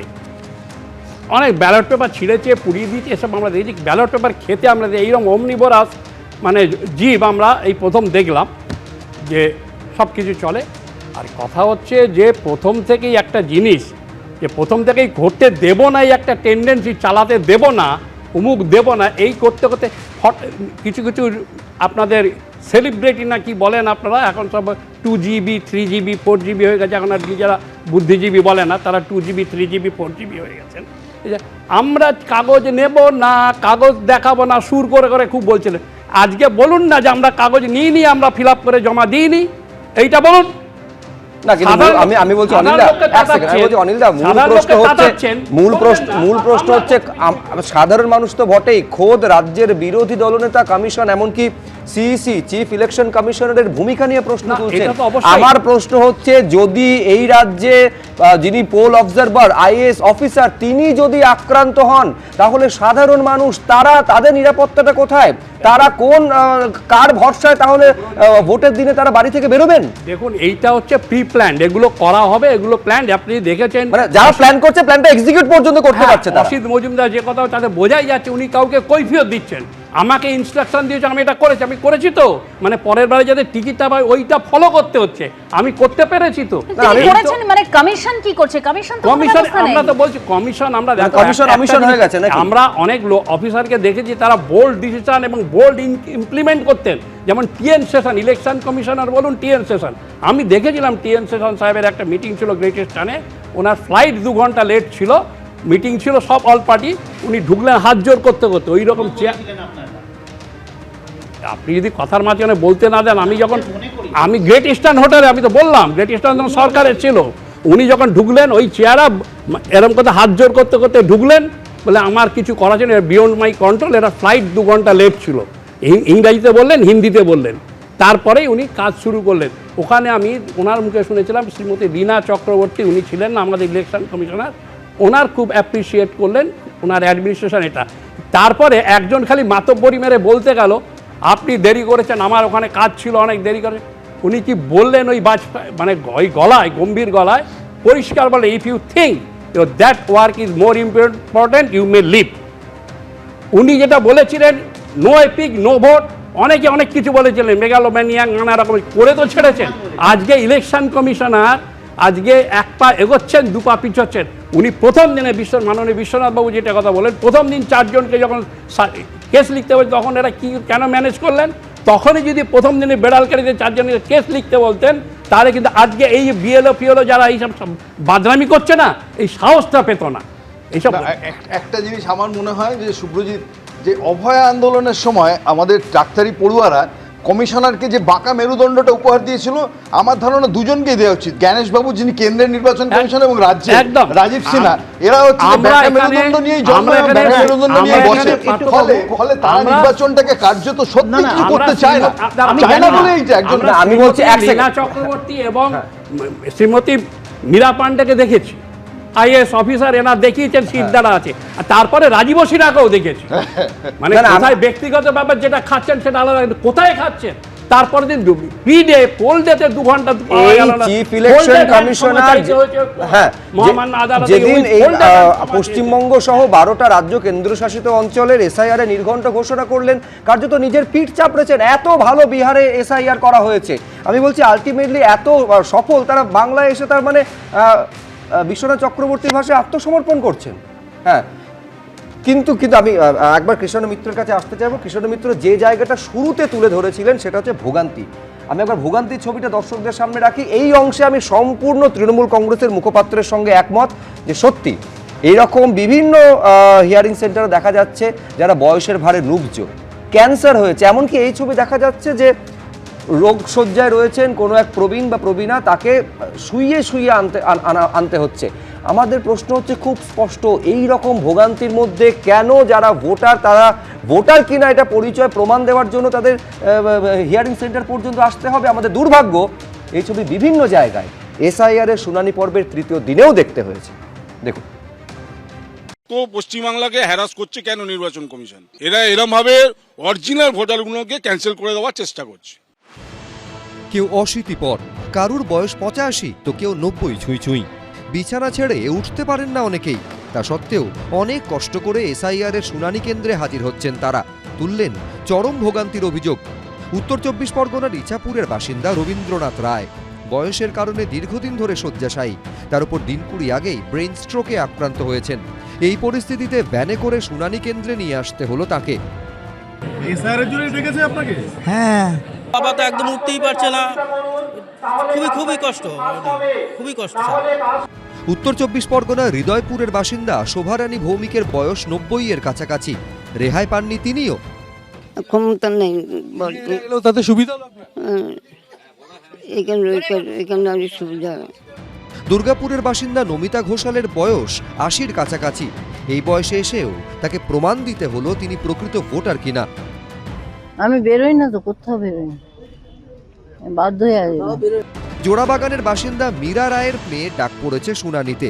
তিনিই যে মেয়ের মা তার প্রমাণ দিতে অসুস্থ শরীরেই শুনানিতে হাজির হন। আমার যে মেয়ে ওটা, তার প্রমাণ দেওয়ার জন্যই আমি এসেছি। শরীর খুব একটা ভালো না, তবু এসেছি ওর জন্য। ঘন্টার পর ঘন্টা লাইনে দাঁড়িয়ে ক্ষোভ উগরে দিলেন হিন্দুস্তান পার্কের বাসিন্দা প্রণতি দাস। প্রচন্ড বড় লাইন পড়েছে, সেখানে দাঁড়িয়ে ছেলে দাঁড়িয়েছে, আমি বসেছিলাম। এই আপনাদের মতো প্রবীণদের জন্য একটু আলাদা লাইন না, সেটা করেনি, সবই এক। ট্রান্সফারের চাকরি, তাই স্থানান্তরের কারণে 2002 সালে ভোটার তালিকায় নাম ছিল না, যার জেরে ঘন্টার পর ঘন্টা লাইনে দাঁড়াতে হলো বারাসাতের বঙ্কিমপল্লীর বাসিন্দা বৃদ্ধ দম্পতিকে। যেমন ঠান্ডা আর তেমনি আমার প্লেট বসানো, কষ্ট হওয়া স্বাভাবিক। উনি শ্বাসকষ্টের পেশেন্ট, তারপরে উনি হ্যান্ডিক্যাপ, আমাদের এখন ডেকেছে। আমারও বয়স কম নাকি, 72 বয়স আমার। এইভাবে শুনানি নোটিশ পেয়ে যখন ভোগান্তির শিকার হচ্ছেন বয়স্ক মানুষরা, তখন এদিন বালির জগাছায় শুনানি কেন্দ্রে ঢুকে অসন্তোষ প্রকাশ করেন ডোমজুরের তৃণমূল বিধায়ক কল্যাণ ঘোষ। নিয়ম হচ্ছে অসুস্থ মানুষ, বয়স্ক মানুষ, তাদের বাড়ি বাড়ি গিয়ে বিএলওরা তার হিয়ারিং করবে। এই প্রেক্ষাপটে সোমবার ফের নির্বাচন কমিশনের দ্বারস্থ হল তৃণমূল। যারা সিনিয়র সিটিজেন, যারা হ্যান্ডিক্যাপ, যারা বিভিন্ন হোমে থাকেন, যাদের বাড়িতে নির্বাচন কমিশনার ভোটের সময় তাদের ভোট দেওয়ার জন্য সেখানে লোক পাঠান, তাদের কেন হিয়ারিংয়ে ডাকা হবে? সুবিধা হচ্ছে, আমরা ক্ষমা চেয়ে নিচ্ছি আজকে এই মমতা সরকারের জন্য। তাদের যে নন কোঅপারেশন এবং কমপ্লিট বিরোধিতা করা এসআইআর প্রসেসের, আজকে যদি তারা পাশে থাকতেন তাহলে আজকে এই মানুষগুলোর অসুবিধা হতো না। আর যতটা সম্ভব বিজেপির কর্মীরা প্রত্যেকটা ক্যাম্পে থেকে আজকে বয়স্ক মানুষ হোক, কম বয়সী হোক, তাদের পাশে দাঁড়ানো, জল দেওয়া, তার ব্যবস্থা কিন্তু বিজেপির কর্মীরা করছে। এসআইআর এর শুনানিতে হয়রানির অভিযোগ ঘিরে রাজনৈতিক তরজা চলছে। এরই মধ্যে সামনে এলো চাঞ্চল্যকর তথ্য। 2002 সালের আগেই প্রয়াত হন বীরেন্দ্র কৃষ্ণ ভদ্রের স্ত্রী প্রতিমা ভদ্র, অথচ এতদিন ধরে ভোটার তালিকায় তার নাম রয়েই গেছে। প্রতিমা ভদ্র, বীরেন্দ্র কৃষ্ণ ভদ্রের ওয়াইফ, আগেই মারা গিয়েছিলেন। বাদ গেছেন সুজাতা ভদ্র, কৃষ্ণ ভদ্রের বোন। হ্যাঁ, বোন। রিলেটিভ বলেছেন ডেড অর শিফটেড, এটা বলেছেন, তাই জন্যই আমরা সেগুলো গ্রহণ করেছি। বীরেন্দ্র কৃষ্ণ ভদ্রের বোন সুজাতা ভদ্রের নামও একইভাবে রয়ে গেছিল ভোটার তালিকায়। এসআইআর এ সেই নাম বাদ দেওয়া হলো। ঝিলম করঞ্জাই, রুমা পাল, মনোজ বন্দ্যোপাধ্যায়ের রিপোর্ট, এবিপি আনন্দ। এইটাকে তো অন্তত কৃষণ মিত্র স্বাগত জানাবেন, যে যারা 85 বছর বা তার উপরে এবং অসুস্থ, তাদের বিএলওর সঙ্গে যোগাযোগ করলে তাদের এই হিয়ারিং সেন্টার পর্যন্ত আসতে হবে না, প্রয়োজনে সেখানে গিয়ে বাড়ি থেকে কমিশন শুনানির ব্যবস্থা করতে পারে। এটাকে তো অন্তত স্বাগত জানাবেন। আমরা তো এটা দাবি করেছি, আমার নেতা শুধু 85 নয়, আমার নেতা একটু আগেও বলেছেন যে 60+ যাদের মেডিকেল ইস্যুস আছে, যাদের বয়সজনিত সমস্যা আছে, তাদেরকে এটা গ্রান্ট করুক না। আপনি তো ব্যালট ভোট হয়, বয়স্কদের বাড়িতে গিয়ে ব্যালট ভোট নেওয়া হয়। আজকে প্রধানমন্ত্রী ভার্চুয়ালি বিজেপিকে সম্বোধন করেন, আজকে সুপ্রিম কোর্টের ভার্চুয়াল হিয়ারিং হয়। তো এত কিছু যদি ভার্চুয়াল হয়, এত কিছু তাহলে নির্বাচন কমিশন করবে না কেন? আর দিনের শেষে বলে রাখে, এতবার আপনারা অসিত মজুমদার আর চুঁচুড়া দেখালেন, চুঁচুড়া 3 নম্বর এবং 4 নম্বর ওয়ার্ডে একটা বড় সংখ্যক কয়েক হাজার মতুয়া কমিউনিটি আছে, যারা রবীন্দ্রনাথ দায়ের মতো অত শিক্ষিত বা অত পটু নয় যে একদম এই জায়গা থেকে অভিষেক বন্দ্যোপাধ্যায় যে পোস্ট করেছেন সেটা একবার রাখতেই হবে, কারণ এই যে সিদ্ধান্ত নিয়েছে কমিশন, স্বস্তি দেওয়ার সিদ্ধান্তে খুশি। সোশ্যাল মিডিয়ায় পোস্ট করেছেন অভিষেক বন্দ্যোপাধ্যায়। তৃণমূল সবসময় সাধারণ মানুষের সমস্যার জন্য গঠনমূলক কাজ করে, শুনানিতে প্রবীণ নাগরিকদের বিষয়টি বিবেচনা করতে কমিশনকে আর্জি জানাচ্ছি। ষাটোর্ধ্ব, অসুস্থ এবং কোমরবিডিটি থাকা ভোটারদের কথা বিবেচনা করা হোক, এটা অভিষেক বন্দ্যোপাধ্যায় তিনি সোশ্যাল মিডিয়ায় পোস্ট করে আবেদন করেছেন। তরুণ জ্যোতি কিছু বলতে চাইছেন? কোমরবিডিটি ব্যাপারটা বেশ কনফিউজিং, এটার মানে এক্সপ্লেনেশন আমাদের রাজ্যের হেলথ মিনিস্টার দিয়ে দিক। আর এটা ফ্যাক্ট তো, আজকে যে ইস্যুগুলো আছে, একজন বয়স্ক মহিলা বা বয়স্ক লোক কেন যাবে, তরুণ বলেনি, বয়স্ক লোক কেন যাবে? আজকে যখন ভার্চুয়াল মানে ব্যবস্থাগুলো আছে, সেগুলোকে ইউজ করা উচিত, টেকনোলজি ব্যবহার করা উচিত। অবভিয়াসলি আমরাও বলছি একটা বয়স্ক মানুষের পক্ষে যাওয়া সম্ভব না, সেটাই করা উচিত। এবং কিন্তু এখানে একটা গল্প আছে, তৃণমূল যেভাবে মানে একদম জমালয় থেকে মানুষ এনে ভোট করায়, এর জন্য মানুষের মনে সন্দেহটা জাগে, বিশ্বাসের বাতাবরণ এই জায়গায় গিয়ে পৌঁছেছে তৃণমূল। আর প্রবলেম হচ্ছে যে দাদা এতগুলো কথা বলছে, বিএলএ এরা থাকবে ভিতরে, তৃণমূলে বিএলএ থেকে করবে কি? না তৃণমূলের বিএলএ থেকে কি করবে গো? মানে এসআইআর এর ফুল ফর্ম তৃণমূলের বিএলএ গুলোকে জিজ্ঞেস করে 5 বার লিখতে বলো, লিখতে পারবে না ওরা। ওরা থেকে করবেটা কি? তোমাদের বিএলএ গুলো ওরা থেকে করবেটা কি? দাদা হিসাব করে দেখো, তোমরা এখনো পর্যন্ত অবজেকশন করোনি। আর প্র্যাকটিক্যাল কথা বলছি, একদম আমি এখানে বিশ্বনাথ চক্রবর্তীর কাছে যাব, বিশ্বনাথ চক্রবর্তীর কাছে যাব। বিশ্বনাথ, মানে তৃণমূল এই ভয়ের পরিবেশটা বা এটা যেটা তরুণ জ্যোতি বলতে চাইছে, জমালয় থেকে মানুষ নিয়ে এসে যেভাবে ভোট করায় তৃণমূল, যেটা বক্তব্য তরুণ জ্যোতি, তার জন্য আমাদের যারা বাড়িতে বয়স্ক লোকজনগুলো রয়েছে, যারা অসুস্থ, এমন অনেক ভোটারের ছবি আমরা দেখতে পেয়েছি যে কথা বলতে পারে না, যারা ওই বয়স্ক মানুষগুলো, তাদেরকে ওইভাবে শুনানি কেন্দ্রে যেতে হবে, ওইভাবে হেনস্থার শিকার হতে হবে। প্রথমত ইলেকশন কমিশনের পরিকল্পনার অভাবে সবচেয়ে বেশি রাজনৈতিক সুবিধা পাচ্ছে তৃণমূল কংগ্রেস। এই সিদ্ধান্তটা মানে কেন ইলেকশন কমিশন আগে নিতে পারলো না? যে কোনো লোক জানবে যে একটা মানুষ যদি বয়স্ক হয়, তার যদি হেলথ ইস্যু থাকে, যেভাবে আজকে পোস্টাল ব্যালটের ভোট হয়, মানে ভোট বয়স্ক মানুষরা ভোট দেন, ইলেকশন কমিশন সেই ব্যবস্থা কেন শুনানি পর্বে করবে না বলতো? ইলেকশন কমিশনের প্রত্যেকটা ডিসিশনে মানে বিশ্বনাথ, এই জায়গায় আপনাকে একটু থামিয়ে আমি একটা কথা বলতে চাইবো, মানে কমিশন যে সিদ্ধান্ত নিয়েছে যে অসুস্থ, অন্তঃসত্ত্বা এবং 85+ যারা রয়েছেন তাদের জন্য বাড়ি বাড়ি গিয়ে শুনানি, মানে 84 হলে সেটা হবে না। আমার প্রশ্নটা হচ্ছে যে ইলেকশন কমিশন তো এটা শুরুতেই বলে দিতে পারে, এবং শুধু তাই নয়, আরো যারা কোমরবিডিটিতে আছে, অর্থাৎ যারা আরো অন্য অসুস্থ, মানে বার্ধক্যজনিত কারণে অসুস্থ এমন ভাবে আছে যে যাদের পক্ষে শুনানি পর্বে হাজির হওয়া সম্ভব না অফিসে গিয়ে, তাদেরকে কেন বাড়িতে নেওয়া হবে না? তুমি আমায় বলতে পারো কেন হবে না? ইলেকশন কমিশনের হঠকারিতা, সিদ্ধান্তহীনতা এবং পরিকল্পনার অভাবের পূর্ণ রাজনৈতিক সুবিধা অভিষেক বন্দ্যোপাধ্যায়, মমতা বন্দ্যোপাধ্যায় পাচ্ছে। সেটা দীর্ঘসূত্রিতা, এতদিন পর মনে হচ্ছে। আর তারপর এজ লিমিটটা বিশ্বনাথ দা 85 বছর, তার মানে কমিশন এটা মনে করে যে 84 বছরের প্রবীণ বৃদ্ধ বয়সের ভারে নুব্জ মানুষ হেলান হার্টি একেবারে সকালবেলা এক কাপ চাকে হাঁটতে হাঁটতে তুই চলে যাবেন শুনানি কেন্দ্রে, এইটা কমিশন মনে করে। পরিষ্কার বলা হয়েছে এই অবস্থান মানে ওপর যায় তাদের লাগবে না, আর সাথে যারা অসুস্থ তাদের লাগবে না। একবারও বলেনি 85 অ্যান্ড অসুস্থ, ওটা অ্যান্ড ডিসজাংটিভ অ্যান্ড। কোথায় কোথায় কনফিউশন আছে? আমি একেবারে কোট আনকোট বলছি, কি লেখা আছে, The EROs, BLOs, AEROs may take note that those electors whose age is 85 years or more, মানে 85 বা তার বেশি হলে, who are sick, PWD, and make a specific request to them or on their behalf may not be called for hearing. এইটা তো লেখা আছে। কি আছে এখানে? এখানে যারা অসুস্থ, যারা সিক, তুমি আমি ধরো তুমি মানে শিখ 85 তুমি যেটা মানে না 85 টা ফ্যাক্টর না তো 84 যারা 80 তারা যদি অসুস্থ হয় লিখবে, অসুস্থ হয় তারা অ্যাপ্লিকেশন করবে, পরিবারের লোক থেকে সেটাই তো পরিষ্কার বলা হয়েছে। জ্যোতি আমি বসু আমলে বয়স না বয়সটা 85 কি করে স্থির করে দিতে পারে? এত মানুষের মৃত্যুর পর এই বিলম্বিত বোধোদয় নয়, এ তো আইনত কৃষাঙ্গদা এটার জন্য আন্দোলন করো, মারা গেছে কি বলছো? কৃষাঙ্গদা এটার জন্য আন্দোলন করো, এসআইআর প্রক্রিয়া থামিয়ে দাও তোমরা, এসআইআর প্রক্রিয়াটা থামিয়ে দাও তোমরা, এসআইআর প্রক্রিয়া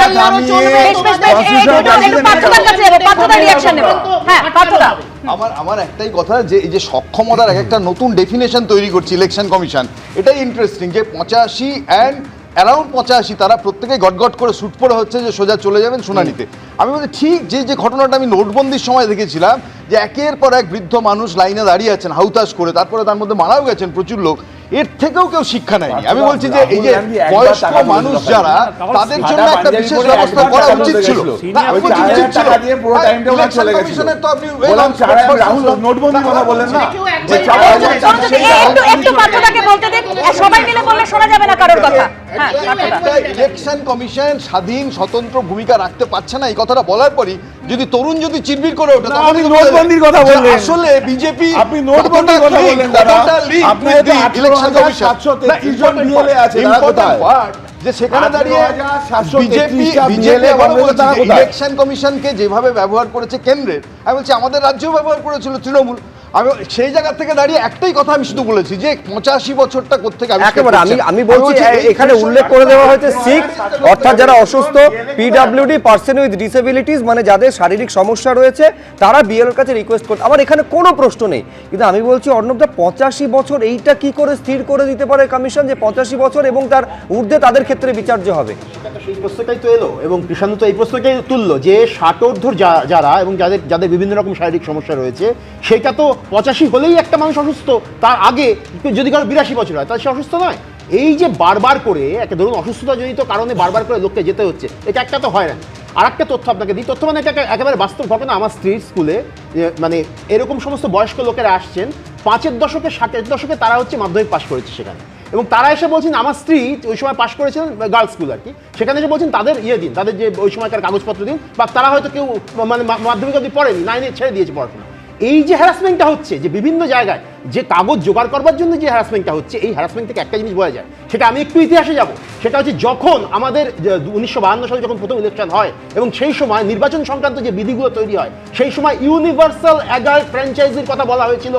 একটি মাত্র ভারতীয় দল তারা ওই ইউনিভার্সাল অ্যাডাল্ট ফ্র্যাঞ্চাইজির বিরোধিতা করেছিল, তার নাম হচ্ছে হিন্দু মহাসভা, এবং 1951 সালের পর থেকে ওইটার বিরোধিতা করেছিল জনসংঘ। কেন করেছিল? কারণ তারা চায়নি, তারা চেয়েছিল 1946 সাল পর্যন্ত যে মগেলে ভোট হয়েছে তখন পর্যন্ত যে ভোটটা হতো লাস্ট ভোট আমাদের স্বাধীনতার আগে, তাদের ভোট দিয়েছিল 8 থেকে 10% মানুষ। ওই মগেলটাই তারা চেয়েছিল, অর্থাৎ উচ্চশিক্ষিত, উচ্চ ট্যাক্স পেয়ার এবং যারা সমাজের উচ্চতর লোক তারা ভোট দেবে। আসলে আমাদের যে ভোটার যে কাঠামোটা হচ্ছে এক্সপ্যান্ড করা, অনেক মানুষকে নিয়ে আসা, আর এরা যেটা চাইছেন তাদের বাদ দিয়ে দেওয়া, এটা হচ্ছে চাইছেন মরা মানুষ যাতে ভোট দেয়, সেই লড়াইটা তোমাদের মানুষ মনে রাখবে। এটা তো পাননি, মানে মরা মানুষের ভোটের লড়াইয়ের জন্য তৃণমূলের লড়াইটা মানুষ মনে রাখবে, মানুষ ভুলতে পারবে না। বিজেন বাবুরা ভোট দিতে আসতো উন্নয়নের যোগ্যে, বিজেন বাবুরা ভোট দিতে আসতো। একটু রবীন্দ্রনাথ বাবুর রিঅ্যাকশন নেব। হ্যাঁ রবীন্দ্রনাথ বাবু, শুধু একটা ছোট্ট 10 সেকেন্ড দাদা, লাইফ এক্সপেক্টেন্সি যে দেশে 72 বছর, সেখানে হচ্ছে ইলেকশন কমিশন বলছেন 85 বছরের লোককে দৌড় করাতে। আমি বলছি যে এটা কতটা। দেখুন, একটা জায়গা ল্যান্ডমার্ক ধরতে হবে। ইলেকশন কমিশনের হাতে এটা পরিষ্কার বোঝা যাচ্ছে, ইলেকশন কমিশনের হাতে লোকবল কম আছে, মানে প্রত্যেকের বাড়ি বাড়ি যাওয়া সম্ভব নয়। কিন্তু বার্ধক্যজনিত অসুখও কিন্তু একটা অসুখ। সুতরাং যদি 85 বছর তারা কাট অফ ইয়ার ধরেছে, কিন্তু 85-র নিচে যদি 60 বছর থেকে শুরু করে বা 50 বছর থেকে শুরু করে কেউ যদি অসুস্থ হয় বলে অ্যাপ্লিকেশন করে বিএলওর কাছে, তাহলে অসুবিধাটা কোথায় আছে? তাতে তো কোনো অসুবিধা নেই, তার বাড়িতে যাবে এবং সেক্ষেত্রে নিশ্চয়ই বিএলও তার দেখে নেবে যে তিনি সত্যি অসুস্থ কিনা। যদি অসুস্থ হয় তাহলে তার বাড়িতে চলে আসবে। এটাতে কেন আপত্তি করা হচ্ছে? আরে আপনার সেই জেনারেল সেক্রেটারি তো স্বাগত জানিয়েছে, অভিষেক বন্দ্যোপাধ্যায় স্বাগত জানিয়েছে। কেন করেছিলেন? তো সেই জন্যই তো শিখ কথাটা লিখে দেওয়া হয়েছে, অসুস্থ কথাটা লিখে দেওয়া হয়েছে। শুনে নি 3 নম্বর পয়েন্টে দেখুন কি লেখা আছে, যার বয়স 60 হোক বা 85 হোক, তিনি নিশ্চয়ই 2002 এসআইআর এ তার নাম ছিল। 3 নম্বর পয়েন্টে নির্বাচন কমিশন আজকে বলছে যে 2002-তে যাদের এসআইআর এর নাম আছে তাদেরকে যদি নোটিশ চলে গিয়ে থাকে ফেরত নিন, তাদের যদি তালিকা ঠিক এগুলো তো থাকে আমরা প্রস্তুতির অভাব, এটাই এগুলো প্রস্তুতির অভাব, নিশ্চয়ই নিশ্চয়ই প্রস্তুতির অভাব, তরুণ দিতে পারে, একদম প্রস্তুতির দিতে অভাব। পারে। এটা যখন বাড়ি বাড়ি যাচ্ছে কৃষাণদা বলছে কারেক্টিভ মেজার্সেও কি অসুবিধা আছে? ফার্স্ট আচ্ছা ফার্স্ট হচ্ছে কারেক্টিভ না, এটা তো মেজার্সে অসুবিধা আছে। প্রস্তুতির অভাব। আর সেকেন্ড পরিষ্কার বলা হয়েছে 85 পরিষ্কার বলা আছে 85 ইয়ার্স বা তার কমে যারা অসুস্থ তাদের ক্ষেত্রে অসুস্থতা দিয়ে বলতে পারে, সেখানেও প্রবলেম দাদা। তোমার তো গিয়ে বলা উচিত নিমতলাতে যাওয়া, নিমতলাতে যারা মারা গেছে তাদেরকে ভোটাধিকার দিতে হবে, যারা মারা গেছে যারা কবরে গেছে তাদের ভোটাধিকার চাইবে, তাই না? রাজনৈতিক চর্চা কোন জায়গায় পৌঁছেছে, কিন্তু দেখুন সমান তালে ধর্ম নিয়েও রাজনীতি চলছে। আজকে মমতা বন্দ্যোপাধ্যায় দুর্গাঙ্গনের ভিত্তিপ্রস্তর স্থাপন করেছেন। তিনি বলেছেন 365 দিন এবার মা দুর্গাকে দেখতে পাবেন সবাই, কিন্তু দুর্গাঙ্গনের ভেতরে ঠিক কি কি ব্যবস্থা করা হলো মমতা বন্দ্যোপাধ্যায় আর কি বললেন আজ দেখাবো। প্রথমে এই দুর্গা অঙ্গন বিশ্বের বৃহত্তম দুর্গা অঙ্গন হিসেবে প্রতিষ্ঠিত হবে। দিনে 1 লক্ষ দর্শনার্থী আসতে পারবেন এখানে। দীঘার জগন্নাথ মন্দিরের পর দুর্গা অঙ্গন। নিউটাউন অ্যাকশন এরিয়া 1-এ সুবিশাল জমিতে তৈরি হচ্ছে দুর্গা মন্দির। সোমবার সেই দুর্গা অঙ্গনের ভিত্তিপ্রস্তর স্থাপন করলেন মুখ্যমন্ত্রী মমতা বন্দ্যোপাধ্যায়। বাংলার পালঙ্কে আরেকটি মুকুট বলতে পারেন। দুর্গাপুজো তো ঘরে ঘরে হয়, পাড়ায় পাড়ায় হয়, ক্লাবে ক্লাবে হয়, তা সত্ত্বেও আর একটা দুর্গাঙ্গন করার প্রয়োজন কোথায়? প্রয়োজন এই কারণে, যেটা আমাদের জাতীয় উৎসব হিসেবে ইউনেস্কোর কাছ থেকে বিশেষ করে আমরা যে সম্মান পেয়েছি সেই সম্মানটাকে সংরক্ষিত রাখার জন্য আজকের দিন এবং ভবিষ্যৎ প্রজন্মের জন্য। মুখ্যমন্ত্রী জানিয়েছেন 17 একরের বেশি জায়গার উপর তৈরি হবে দুর্গা অঙ্গন। খরচ হবে প্রায় 262 কোটি টাকা। বানানোর দায়িত্বে রয়েছে হিডকো। পুরো বিষয়টি পরিচালনার জন্য মুখ্য সচিবের নেতৃত্বে তৈরি করা হয়েছে 16 সদস্যের ট্রাস্টি বোর্ড। 365 দিনই এখানে মা দুর্গা পুজোর নিত্য আঙ্গিনা হবে প্রতিদিন, এবং আমাদের 365 দিনই আপনারা মা দুর্গা দর্শন করার সুযোগ পাবেন এবং নানা রকম সাংস্কৃতিক প্রোগ্রাম দেখতে সুযোগ পাবেন।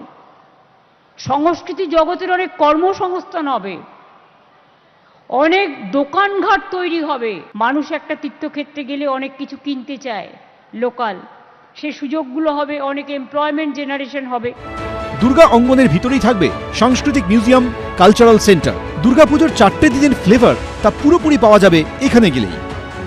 এত বড় করে এটা করা হয়েছে যে মন্দিরের মাঝখানে উঠোনেই প্রায় 1000 লোক একসাথে বসে থাকতে পারবে। এখানে খোলা চত্বর রাখা হয়েছে, চারিদিকে সবুজ দিয়ে ঘেরা। এটি একটি গোল্ড সার্টিফাইড গ্রিন বিল্ডিং হিসেবে তৈরি হচ্ছে।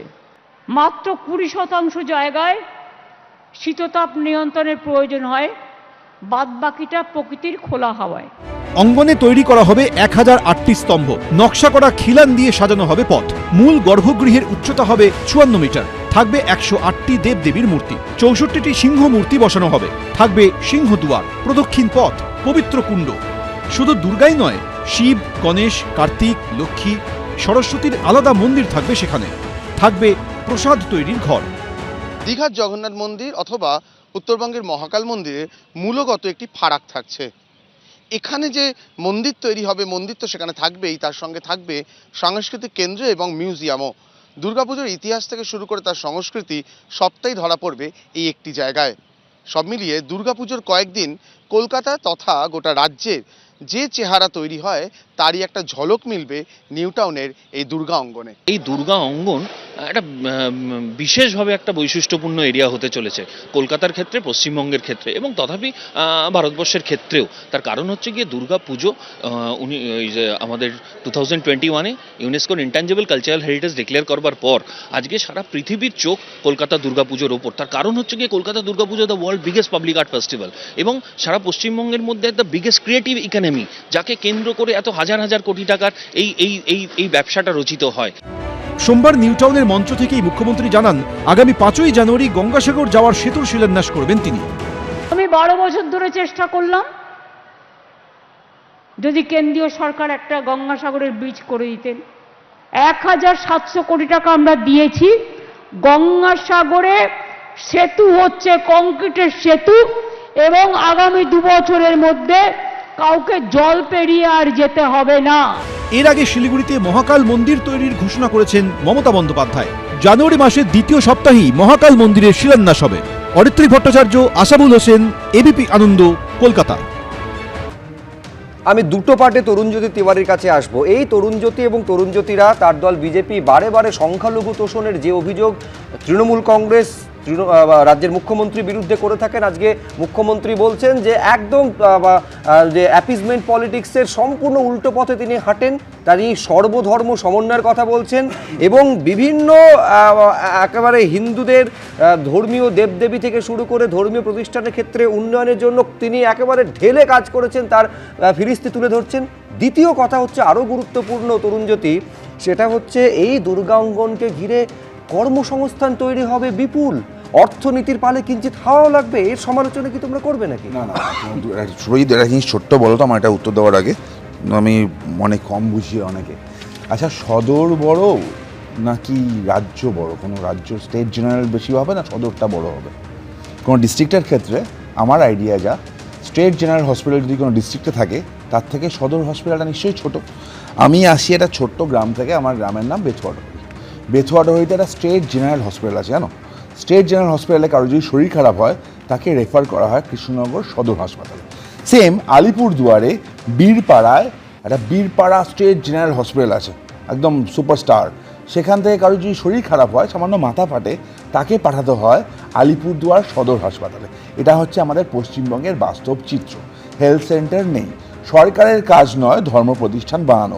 রাম মন্দির তৈরি হয়েছিল, আমাদের টাকায়, সাধারণ মানুষের টাকায়। আমরা যখন জায়গায় জায়গায় গেছিলাম না, একটা মানে সবার কাছে ভিক্ষা চাইতে গেছিলাম কিছু টাকা সাহায্যের জন্য। আমার মনে আছে কলকাতার একজন মা, তিনি ভিক্ষা করতেন, তিনি তার 100 টাকা আমাদেরকে দিয়ে দিয়েছিলেন। মানে এত টাকা লাগবে না, বলে না 20 টাকা আমার খাওয়ার জন্য থাক, বাদ বাকি টাকা তোমরা নাও, রাম মন্দিরের জন্য থাক। মানুষের টাকায় হয়েছিল। সেখানে সরকারের কাজ নয় হজ টাওয়ার বানানো 100 কোটি টাকার, সরকারের কাজ নয় ইমাম ভাতা দেওয়া, সরকারের কাজ নয় দুর্গাঙ্গন করা। এই দুর্গাঙ্গন করলে কি পাপ মোচন হবে সুব্রজিৎ? পাপ মোচন হবে যে বিসর্জন বন্ধ করে দেওয়া হয়েছিল মানে মহরমের জন্য?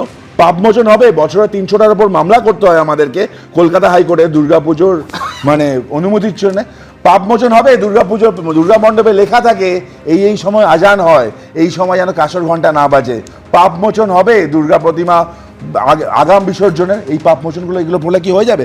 আচ্ছা, এটা সিম্পল কথা বলে দুর্গাঙ্গন নিয়ে আমি দেখছিলাম। আমি বলছি এর পরেও আজকে দুর্গা অঙ্গন তৈরি করছেন মুখ্যমন্ত্রী, বলছেন জানুয়ারি দ্বিতীয় সপ্তাহে মহাকাল মন্দিরের শিলান্যাস করবেন। আমি বলছি এর পরেও কি তোমরা সংখ্যালঘু তোষণের অভিযোগ আনবে? আমার আপত্তি নেই তো, আমার আপত্তি নেই। উনি পুরোহিত ভাতা দেন তো, 2020 থেকে উনি 1,500 টাকা করে পুরোহিত ভাতা দেন।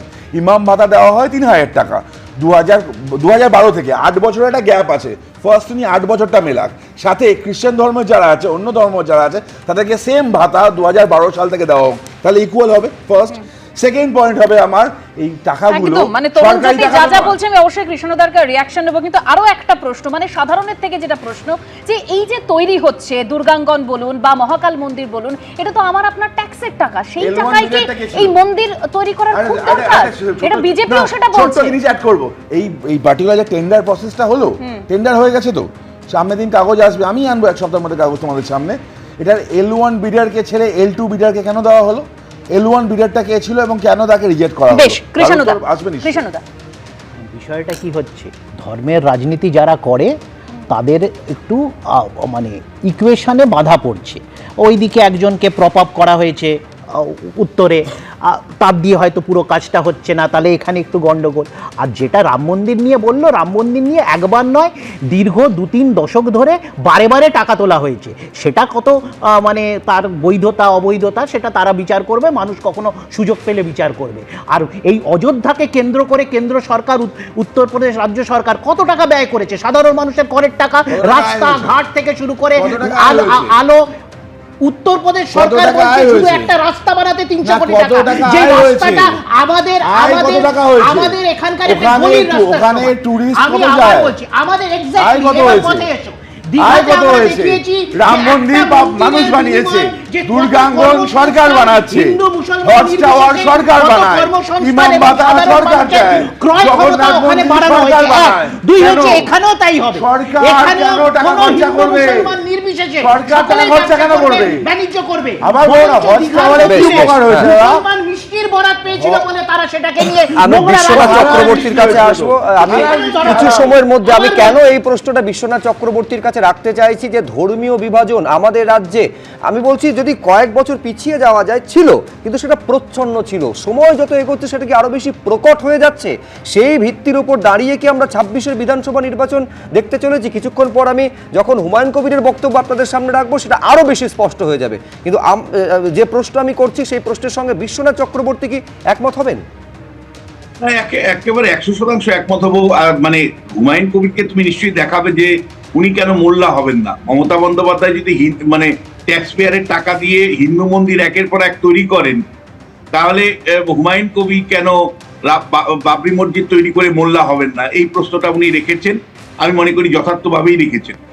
দেখো পরিষ্কার, যে মুসলিম তোষণের অভিযোগ মমতা বন্দ্যোপাধ্যায়ের বিরুদ্ধে এসেছিল, যে ইমাম ভাতা দেওয়া, মুয়াজ্জিন ভাতা দেওয়া, তাকে প্রতিহত করতে গিয়ে আবার মানে পুরোহিত ভাতা দিতে হয়েছিল, এবং তার কনসিকুয়েন্স হিসাবে মমতা বন্দ্যোপাধ্যায়ের বিরুদ্ধে ধারাবাহিকভাবে বিজেপি বা হিন্দুত্ববাদী দলগুলো মুসলিম তোষণের অভিযোগ এনেছেন একের পর এক।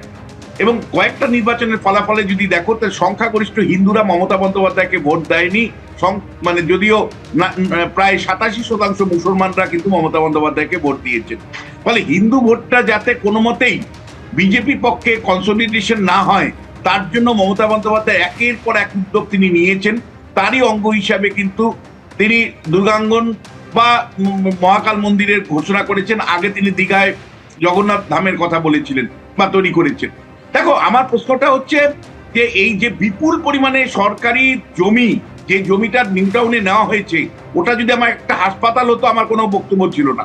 ওখানে যদি একটা কারখানা হতো, হাজার হাজার লোক কাজ পেত, সেটা আমার কাছে অনেক বেশি গুরুত্বপূর্ণ ছিল।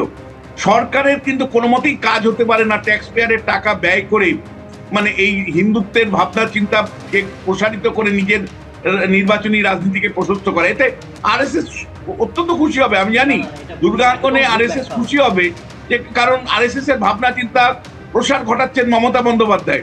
কিন্তু যে প্রশ্নগুলো বারবার উঠে আসবে যে একটা সরকারের অগ্রাধিকার কি হওয়া উচিত, একটা সরকারের অগ্রাধিকারের মধ্যে মিড ডে মিলের টাকা বাড়ানো থাকবে, ডিএর সরকারি কর্মচারীদের বছরে বছরে যে বঞ্চিত হচ্ছেন সেইটাকে দেওয়া অগ্রাধিকার থাকবে, নাকি দুর্গাঙ্গনের মতন বিষয় যেটা বেসরকারি উদ্যোগেই করা যেতে পারতো।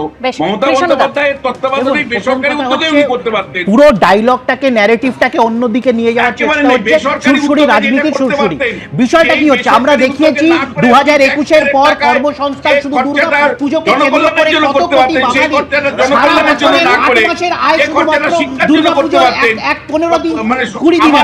আমরা দেখিয়েছি অক্সফোর্ড ইউনিভার্সিটি স্টাডি করেছে 60,000 কোটি টাকার পুরো ইকোনমিক অ্যাক্টিভিটি শুধুমাত্র দুর্গাপুজোকে কেন্দ্র করে সারা পশ্চিম বাংলাতে। আজকে এই জন্য এটাকে এলিভেট করা হচ্ছে ইউনেস্কো হেরিটেজ অ্যাওয়ার্ড থেকে শুরু করে। সেটাকে আমরা দেখেছি যে পর্যটনে আজকে বিশ্বের পর্যটকদের সাথে ভারতের দ্বিতীয় জায়গায় উঠেছে। আগামী বছর আমরা এক হব, যেটা আজকে মুখ্যমন্ত্রী বলেছেন। আজকে এইগুলো বারবার এইগুলোকে চেপে দেওয়া হচ্ছে।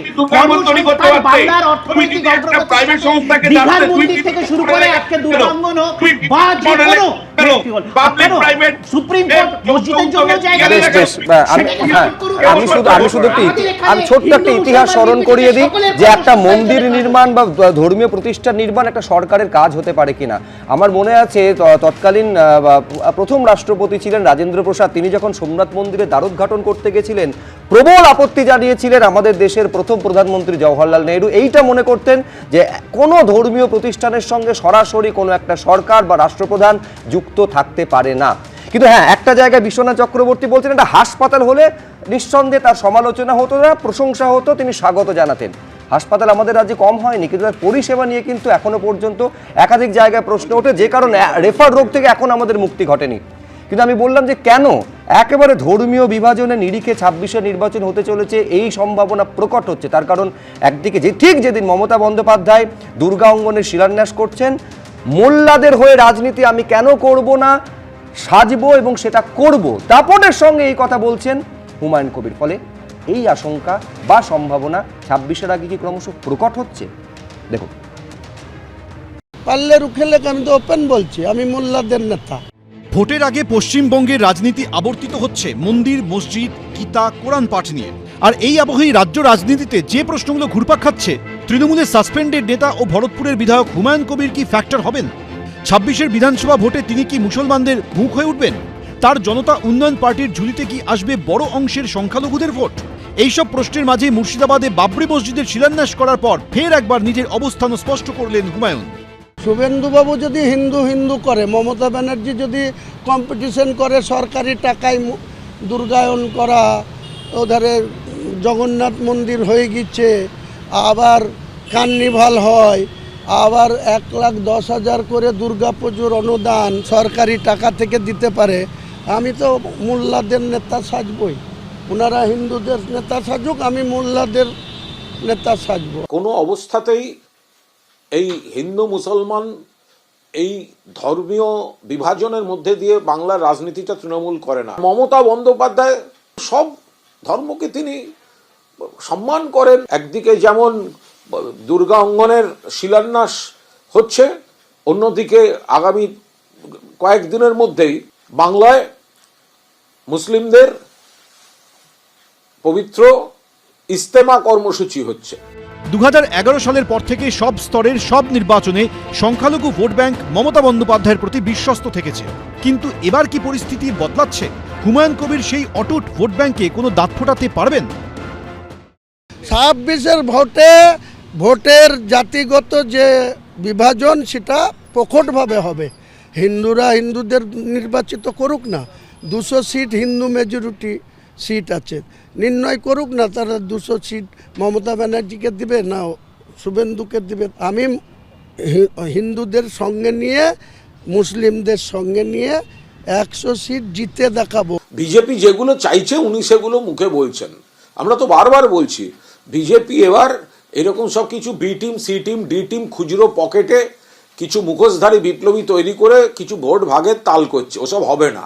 বাংলার মানুষ জানেন বিজেপিকে হারাতে গেলে ভোট দিতে হবে মমতা বন্দ্যোপাধ্যায়কে। ভোট আসতে এখনো বাকি প্রায় 3 মাস। তার আগে জাতিগত বিভাজনে ভোটের তত্ত্ব উস্কে দিলেন হুমায়ুন কবির। পার্থপ্রতিম ঘোষ, কৃষ্ণেন্দু অধিকারী, এবিপি আনন্দ।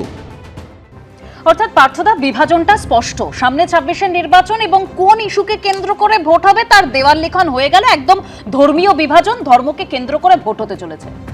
হ্যাঁ, অ্যাকচুয়ালি একেবারে উত্তর থেকে দক্ষিণবঙ্গ পর্যন্ত তো আমরা তাই দেখতে পাচ্ছি যে মানুষের উত্তরবঙ্গ বিপর্যয়ের পর যখন ইহকাল বিপর্যস্ত হয়েছে, তখন মুখ্যমন্ত্রী মহাকাল মন্দির উদ্বোধনের কথা বলেছেন। তারপরে হচ্ছে যে দীঘাতে তা হয়েছে। আমি একটাই কথা বলছি যে ইউনেস্কোর কালচারাল হেরিটেজ যদি দুর্গাঙ্গন বানানোর পূর্বশর্ত হয়, তাহলে ইউনেস্কোর সুপারিশ অনুযায়ী প্রাথমিক স্কুলের হালটা দেখার কথা ছিল সবচেয়ে বড় কথা। যেখানে 8,200 স্কুল বন্ধ হয়ে গেছে, 3,400 স্কুলে হচ্ছে যে কোনো পড়ুয়া নেই।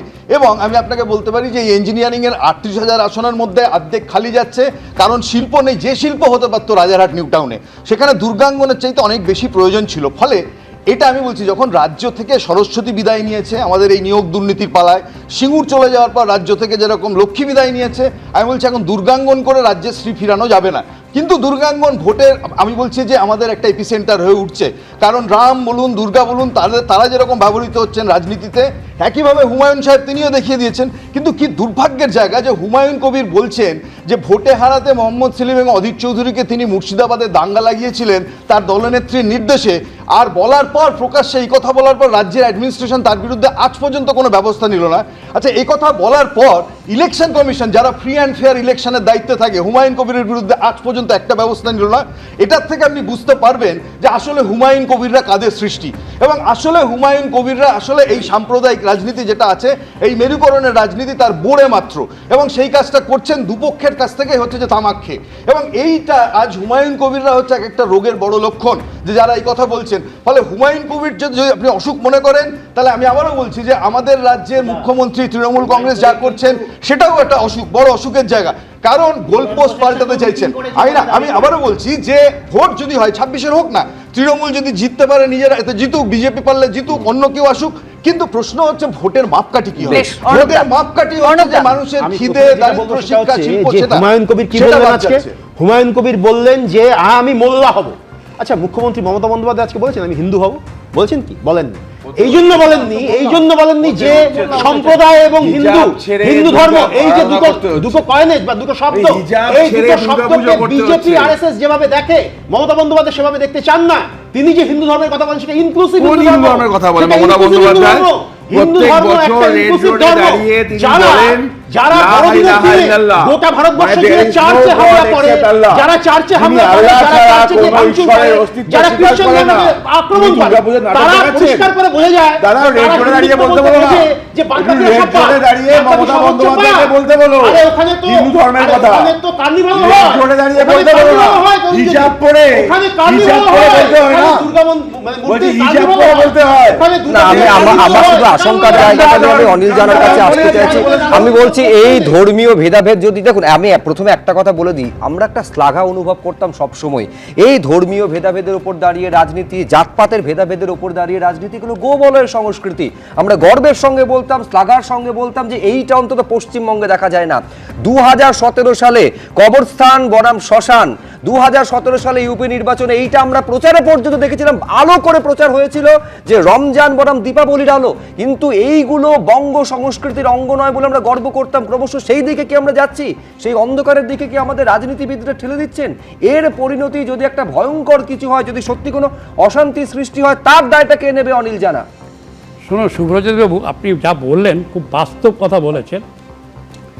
একটু টাইম দেবেন বলতে, ইন্টারাপ্ট করবেন না দয়া করে। অন্য কাউকে বলছি, আমরা এখানে কি ছিল ছোটোবেলায় আমরা দেখেছি সর্দারজি পাঞ্জাবি ড্রাইভারদের দেখেছি, ট্যাক্সিতে থাকতেন লোকে পাঞ্জাবিদের, মানে মেয়েরা এত নিরাপদ ছিল, কোনোদিন কোনো প্রশ্ন ওঠেনি নিরাপত্তা নিয়ে। লোকে পাঞ্জাবিদের সর্দারজি ছাড়া কথা বলতো না, মুসলিম বয়স্ক লোককে চাচা ছাড়া কেউ কথা বলতো না। পাড়ার অনেক তেলেভাজার দোকান, একটা শিল্প এখন অবশ্য হয়ে গেছে, তখন শিল্প ছিল না, তেলেভাজার দোকান এবং স্পাইস হোটেলগুলো পাড়ায় পাড়ায়, এগুলো উড়িষ্যাবাসী, যাদের কথায় কথায় উড়িয়া বলা হতো। বড় বাজারে লোহাপট্টিতে যত ইউপি বিহারের লেবার ছিল, রাজাকাটরায় চলে যান, নেপালের ওই 4.5 ফুটের লেবার সব রয়েছে, নিজের ওজনে 3 গুণ ওজন, মাথায় ফেটটি লাগিয়ে করছে, কোনো প্রবলেম ছিল না। আচ্ছা, হিন্দিভাষীরা ছিল এখানে, আপনি বিভিন্ন জায়গায় জুট মিল, কলকারখানা যেখানে হিন্দিভাষীদের রয়েছিল। আচ্ছা, হিন্দিভাষীরা হঠাৎ কোন থেকে বহিরাগত হয়ে গেল? রাম নাম কবে থেকে গালাগালি হয়ে গেল? রাম নাম তো ধরুন বয়স্ক বিহারের লোক যারা, তাদের বয়স্ক লোকদের দেখা হলেই অনেকদিন পরে বলতো রাম রামজি গোল লাগি বাবা বলে এরম নিচু হয়ে করতো। তারপরে মৃতদেহ নিয়ে যাবার সময় ওরা পরিষ্কার বলতে রাম নাম সত্য হয়। বড়বাজারে এই মহাজাতি সদনের আগের একটা স্টপ আছে রাম মন্দির বলে, দীর্ঘদিন আমি যেদিন বাসে করে যেতে শিখি সেদিন থেকে রাম মন্দির ছিল, কারুর মাথায় তো আসেনি রাম মন্দির নিয়ে আমাদের চিন্তা করতে হবে। আজকে হিন্দিভাষীরা কবে থেকে বহিরাগত হয়ে গেল? রাম নাম কবে অ্যালার্জি হয়ে গেল? স্যাফরন কালারটা একজন সন্ন্যাসী, কলকাতার একজন সন্ন্যাসী 100-150 বছর আগে আমেরিকায় গিয়ে বলে এসেছিল হিন্দু ভারতে একটা ধর্ম আছে, তা হঠাৎ গেরুয়া অ্যালার্জি হয়ে গেল। এত অ্যালার্জি হলে তো মুশকিল। এই যে পোলারাইজেশন বলছেন, এই পোলারাইজেশন তখন থেকেই হয়েছে, বছর 5 আগে থেকে। আমি কিছু আত্মীয় বাইরে যেত, আমরা গেলে না আমাদের জিনিস দেখা যায়, আমরা ধরে নেয় বাংলাদেশি মুসলমান বাংলা বলে। এটা কেন হয়েছে? যেদিন থেকে আপনি এইদিকে হিন্দিভাষীদের গালাগালি করছেন, পুলিশ দিয়ে অ্যারেস্ট করাচ্ছেন, এরা করেছেন, তারপরে এদিকে আবার রেড রোডে যাচ্ছেন, এরম করে কোনো মুখ্যমন্ত্রী দেখেছে রেড রোডে নামাজি গিয়ে এরম করে হিজাব লাগিয়ে এরম করে যেতে?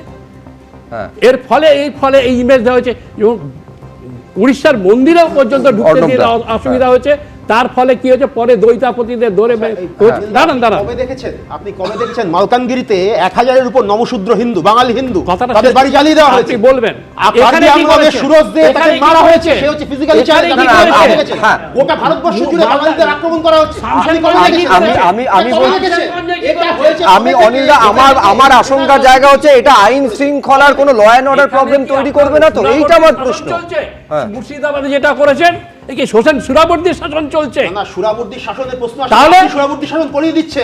করছেন আপনি বলছেন এটা, আপনি কেন বলছেন না যে বাঙালিদের পোলারাইজেশনটা হলো? আরে আপনার তো বলা উচিত, প্রতিবাদ করা উচিত তো। বাঙালি কেন পোলারাইজেশনটা হয়েছে? আক্রমণ হচ্ছে, আপনি কথা বলবেন না? কেন আপনি একজন প্রতিবাদী মানুষ, কেন করছেন? আপনি কথা বলবেন না? বাঙালি নিয়ে করতে এটা আপনারা ভাবি করেছে, ভারতে হচ্ছে। এটা হচ্ছে আপনারা কতজন পাওয়া গিয়েছে? এইটা এবারে এসআইআর হলো, কতজন পাওয়া গিয়েছে? হিন্দি কি কতজন পাওয়া গিয়েছে? আপনারা এখানে কতজন বাংলাদেশি পাওয়া গিয়েছে? এটা তো বেশ বাঙালি নিয়ে এত চিন্তিত অর্ণবদা, বাঙালি নিয়ে এত চিন্তিত, আমার মনে হচ্ছে তো মোথাবাড়ি মালদাতে যারা ছিল তারা আফ্রিকান ছিল, তারা তো বাঙালি ছিল না। চিহ্নিত করে দোকান পোড়ানো হলো, ওগুলো আফ্রিকান ছিল, বাঙালি নয়। শুভজিৎ কথা বলছে বাংলায় কবে থেকে ছিল এটা আমরা দেখিনি, আমরা 2009-এ দেখেছি, তার আগেও দেখেছি। 2009 সাল যবে ওবিসি রিজার্ভেশন হলো, মানে মুসলিম রিজার্ভেশন হলো in the guys of OBC, আমরা সেদিনকে দেখেছি। তারও আগে মমতা বন্দ্যোপাধ্যায়ের জীবনের প্রথম নির্বাচন, যেদিনকে তিনি বুঝতে পারলেন যে না বামফ্রন্ট, তার আগে মমতা বন্দ্যোপাধ্যায়ের জীবনের প্রথম নির্বাচন, যেদিনকে উনি বুঝলেন Muslim can be a vote bank, ওই এলাকার মুসলিম পট্টিগুলো তিনি ঘুরলেন, সেদিনকে দেখেছি। এই রাজনৈতিক মানে মুসলিমদের ব্যবহার করা, সংখ্যালঘু তোষণ, ব্যাপারটা তো আজকের নয়। বামফ্রন্ট করে এসে তার যোগ্য ছাত্রী হিসাবে মমতা বন্দ্যোপাধ্যায় করছে, তফাৎটা কোথায়? আবার বারবার হিন্দুরা অপ্রেসড হচ্ছে, এখানে বারবার এখানে হিন্দু অপ্রেসড হচ্ছে, হিন্দুদের অধিকার লুট করা হচ্ছে, হিন্দু ওবিসিদের অধিকার কেটে মুসলমানদের দেওয়া হচ্ছে। আমরা দেখিনি চন্দন দাস, আমরা দেখিনি হাইকোর্টের অর্ডারে, আমরা দেখিনি। তার মানে যেটা বলা ছিল, বলতে চাইছে যে আজকে একেবারে হিন্দু বনাম মুসলিম এই জায়গায় বিভাজনটা রাজনীতিবিদরা একটা অংশ ছড়িয়ে দেওয়ার চেষ্টা করছেন, তার বীজটা পোতা হয়েছিল সেই বাম আমলে। পার্থদা, অন্তত তরুণজ্যোতি তিওয়ারি এই অভিযোগ বলছি যে যদি সেটাই হতো তাহলে তরুণজ্যোতিরা সবসময় 2002-এর এসআইআরকে রেফার করছেন। সেই আমলে কখনো এত লক্ষ মানুষ বাদ যাওয়ার পরও একটা সাম্প্রদায়িক উত্তেজনা গোটা রাজ্যে হয়নি। সেখানে 28 লক্ষ মানুষ বাদ যাওয়ার পরও যে বামেরা বিপুল ভোটে এসেছিল। আবারও বলছি 2002 সালে খেয়াল করুন, 2002 সালে সাম্প্রদায়িক উত্তেজনা হয়নি। আমি বললাম বয়স কম হলো আপনার আবার বলছি তো বামেদের আমলে আমি বলছি যে ছোট নেতা কৃষ্ণ আদবানি অব্দি সোজা ছিলেন। আমি বললাম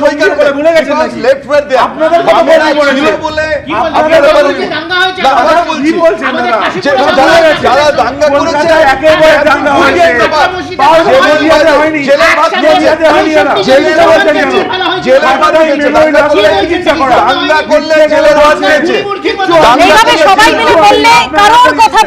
দেখুন, তরুণজ্যোতি তিওয়ারি কিছুক্ষণ আগে বলছিলেন যে বামেদের যোগ্য ছাত্রী মমতা বন্দ্যোপাধ্যায়, আবার বামেরা বলেন আরএসএস এর যোগ্য ছাত্রী হচ্ছে মমতা বন্দ্যোপাধ্যায়, কারণ মমতা বন্দ্যোপাধ্যায়ের আমলে আরএসএস এর শাখা সংখ্যা অনেক বেড়েছে।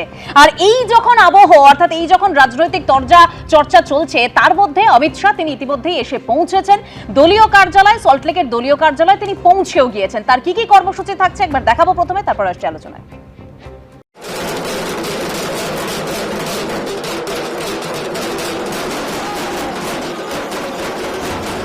কলকাতায় পা রেখেই রণকৌশল বৈঠকে অমিত শাহ। এসআইআর এর শুনানি চলছে। ভোটার তালিকার বিশেষ সংশোধনের পর্ব মিটলেই বেজে যাবে বিধানসভা ভোটের দামামা। এই অবস্থায় সোমবার সন্ধ্যে 7:30টায় কলকাতায় এসে পৌঁছন কেন্দ্রীয় স্বরাষ্ট্রমন্ত্রী অমিত শাহ। বছরের শেষ 3 দিন এ রাজ্যেই থাকবেন কেন্দ্রীয় স্বরাষ্ট্রমন্ত্রী। বিমানবন্দর থেকে সোজা সল্টলেকের পার্টি অফিসে আসেন তিনি। এখানে রাজ্য এবং কেন্দ্রীয় নেতৃত্বের সঙ্গে বৈঠকে বসেন। এই বৈঠকে রয়েছেন বিজেপি রাজ্য সভাপতি শ্রমিক ভট্টাচার্য, বিরোধী দলনেতা শুভেন্দু অধিকারী, পশ্চিমবঙ্গের বিধানসভা ভোটের দায়িত্বপ্রাপ্ত বিজেপি নেতা ভূপেন্দ্র যাদব, পশ্চিমবঙ্গের দায়িত্বপ্রাপ্ত বিজেপির কেন্দ্রীয় পর্যবেক্ষক সুনীল বনসল, যুগ্ম সাধারণ সম্পাদক সংগঠন সতীশ ধন্দ, বিজেপির আইটি সেলের প্রধান অমিত মালব্য, রাজ্যের 5 জন সাধারণ সম্পাদক সহ 26 জন। সূত্রের দাবি, এই বৈঠকে 26-এর বিধানসভা ভোটের রণকৌশল কী হবে তা ঠিক করা হবে। এখানে ইতিমধ্যে এসআইআর এর আবহ তৈরি হওয়ার পর এটাই অমিত শাহর প্রথম রাজ্য সফর, কলকাতা সফর বলা চলে। এর আগে প্রধানমন্ত্রী এসছে, নির্বাচনী প্রচারের সূচনা করেছেন তিনি এখানে 26-এর নির্বাচনের, কিন্তু নির্বাচনী রণকৌশলের সূচনা যদি বলা যায়, আজকের এই বৈঠক থেকেই নির্বাচনী রণকৌশলের সূচনা করছেন বলা চলে। অমিত শাহের যাতায়াত তো নতুন নয়, উনি তো ভোট এলেই এ রাজ্যে ডেলি প্যাসেঞ্জারি করেন। নরেন্দ্র মোদী, অমিত শাহ এরা তো ভোট এলেই ডেলি প্যাসেঞ্জারি করেন। আরও সব কারা কারা আসেন দিল্লি থেকে বা সারা ভারতের বিজেপি নেতৃবৃন্দ। নিট রেজাল্ট বাংলার মানুষের দ্বারা ভারতীয় জনতা পার্টিকে প্রত্যাখ্যান। অমিত শাহ যখন বলেন তো আমি দেখেছি পার্লামেন্টের উনি যখন কথা বলেন যেরকম তীর্যক আক্রমণ করেন, আমি রাজ্যসভার কথা বলতে পারি, একজন সাংসদও দাঁড়িয়ে অমিত শাহের সঙ্গে তো কথা বলেন। তারা যেসব অভিযোগগুলো পশ্চিমবঙ্গে করে, অমিত শাহ যখন সেগুলোর সংসদে জবাব দেন, 13 জন এমপি নিয়ে কেন দাঁড়িয়ে একবারও প্রতিবাদ করেন না? কিসের ভয়? মঙ্গলবার দুপুরে সাংবাদিক বৈঠক করবেন তিনি। সাংবাদিক বৈঠকের পর মানিকতলায় আরএসএস এর দপ্তরে সমন্বয় বৈঠকে যোগ দেওয়ার কথা কেন্দ্রীয় স্বরাষ্ট্রমন্ত্রীর। এর পাশাপাশি ওই দিনই দলের কোর কমিটির সঙ্গে বৈঠক রয়েছে তার। বিজেপি সূত্রে খবর, বুধবার কলকাতার ইসকন মন্দিরে যাবেন অমিত শাহ। বুধবারই সায়েন্স সিটিতে কলকাতার সমস্ত বুথ কর্মীদের নিয়ে বৈঠক করবেন কেন্দ্রীয় স্বরাষ্ট্রমন্ত্রী। দীপক ঘোষ, কৃষ্ণেন্দু অধিকারী, এবিপি আনন্দ। আমি এখান থেকে রবীন্দ্রনাথ বাবুর কাছে যাব। রবীন্দ্রনাথ বাবু, মানে এখনো পর্যন্ত যা তথ্য পাওয়া যাচ্ছে যে আগামীকাল সাংবাদিক বৈঠকের পর ইকো পার্কের পাশে একটি 5-তারা হোটেলে আরএসএস এর দপ্তরে সমন্বয় বৈঠকে যোগ দেওয়ার কথা রয়েছে কেন্দ্রীয় স্বরাষ্ট্রমন্ত্রীর। আর বিজেপি সূত্রে যা খবর যে বুধবার ঠনঠনিয়া কালীবাড়িতে যাবেন অমিত শাহ। কিন্তু আমার যেটা প্রশ্ন, যে ভোটের আগে আমরা তো সবসময় দেখেছি হয় নরেন্দ্র মোদী নয় অমিত শাহ তিনি আসেন, এবং যেটা তৃণমূল বলে যে ডেলি প্যাসেঞ্জারি করে কোনো লাভ নেই। কিন্তু এই যে অমিত শাহ তিনি এলেন, এবার বুথ লেভেলের যারা কর্মীরা রয়েছেন তাদের সঙ্গে কথা বলবেন, আরএসএস এর সঙ্গে মিটিং করবেন। হ্যাঁ, আমি এই প্রসঙ্গে একটু আমি আগের প্রসঙ্গে যাই, যেখানে মন্দির মসজিদের রাজনীতির কথা হচ্ছিল। দেখুন, তৃণমূলের মধ্যেই কিন্তু একটা স্ববিরোধিতা দেখা যাচ্ছে। গতকালই জেনারেল সেক্রেটারি অভিষেক বন্দ্যোপাধ্যায় তিনি বলেছেন যে মন্দির যদি কেউ করে, মসজিদ যদি কেউ করে, চার্চ যদি কেউ করে, তাহলে রাজনীতি ছেড়ে দিন। আমি বলবো তিনি যেন রাজনীতি ছেড়ে দিন। আজকে মুখ্যমন্ত্রী মমতা বন্দ্যোপাধ্যায় কি করলেন? তিনি কি মন্দির মসজিদ এগুলোর বাইরে কিছু কোথাও গেলেন? আবার বললেন মহাকাল মন্দির করবেন, এবং সবগুলো তিনি করছেন। কিন্তু এই জায়গাটাই কিন্তু আমি বলবো হুমায়ুন কবিরের থেকে ওনার একটা তফাৎ আছে। হুমায়ুন কবির নিজের পয়সা বা ট্রাস্টের পয়সাই করবার চেষ্টা করছেন, লোকের পয়সা করবার চেষ্টা করছেন। আমি এখানে থামি একটা অ্যাড করতে চাই, সেখানেই হুমায়ুন কবির বলছেন যে এই যে মন্দির তৈরি করা, এই যে অনুদান, এই যে টাকা, এই সমস্ত কিছু তিনি মমতা বন্দ্যোপাধ্যায় থেকেই শিখেছেন। হ্যাঁ, কারণ এই যে এটা মমতা বন্দ্যোপাধ্যায় করেছেন এবং তার থেকেও তিনি করেছেন সরকারি টাকায়। এবং আজকে যে অর্ণব বলেছিল এই কথা, উনি কি বলেছেন যে অর্ণব বা কৃষাণু কেউ একজন বললেন যে উনি হিন্দু হতে চেয়েছেন, এরকম কথা বলেছেন? আরে বলেছেন, বিধানসভার মধ্যে দাঁড়িয়ে বলেছেন আমি ব্রাহ্মণ কন্যা। এর থেকে বড় কিছু আছে? বিধানসভায় দাঁড়িয়ে কি বলেছিলেন? আমি ব্রাহ্মণ পরিবারের মেয়ে, আমার বাবা স্বাধীনতা সংগ্রামী ছিলেন, তার কাছে চণ্ডীপাঠ শিখেছি। আমি যে বাড়িটায় থাকি ছোটবেলা থেকে, সেই বাড়িটায় একটা শিব মন্দির আছে, সেই দেওয়ালে মাথা রেখে ঘুমায়। মানে যেটা প্রশ্ন করছে রবীন্দ্রনাথ বাবু, এইটা বলার প্রয়োজন হলো কেন মমতা বন্দ্যোপাধ্যায়? এই জায়গায় যদি আপনি দাঁড়ান, তাহলে সেক্ষেত্রে মুখ্যমন্ত্রী দাঁড়িয়ে বিধানসভার মধ্যে তিনি বলছেন তিনি ব্রাহ্মণ কন্যা, তিনি শিব মন্দিরে মাথা দিয়ে তো এটা এরপরে কি ভাবতে হবে যে ধর্ম ভিত্তিক যে রাজনীতি বা ধর্মীয় পরিচিতি ভিত্তিক যে রাজনীতি, সেটা অন্য কেউ চালান করেছে? পশ্চিমবঙ্গে এই ধর্মভিত্তিক রাজনীতি চালান করেছেন মাননীয় মুখ্যমন্ত্রী মমতা বন্দ্যোপাধ্যায়, এবং তারই ফলপ্রসূ সেই জন্য যে অন্যরা বলবার সুযোগ পাচ্ছে উনি আরএসএস এর যোগ্য ছাত্রী। এটা তার কারণ হচ্ছে যে কথা, আর অন্যদিকে বিজেপি যে কন্টিনিউয়াস হিন্দু কনসলিডেশনের কথা বলছে, তার কারণ উনি প্রথম দিকে গেলেন, একবার গেলেন মুসলিম তোষণ, তারপরে আসলেন হিন্দু তোষণ, মধ্যে থেকে উন্নয়নটাই দেশ থেকে চলে গেছে। এখন এই পরিস্থিতিতে অমিত শাহ আমাদের রাজ্যে এসছেন।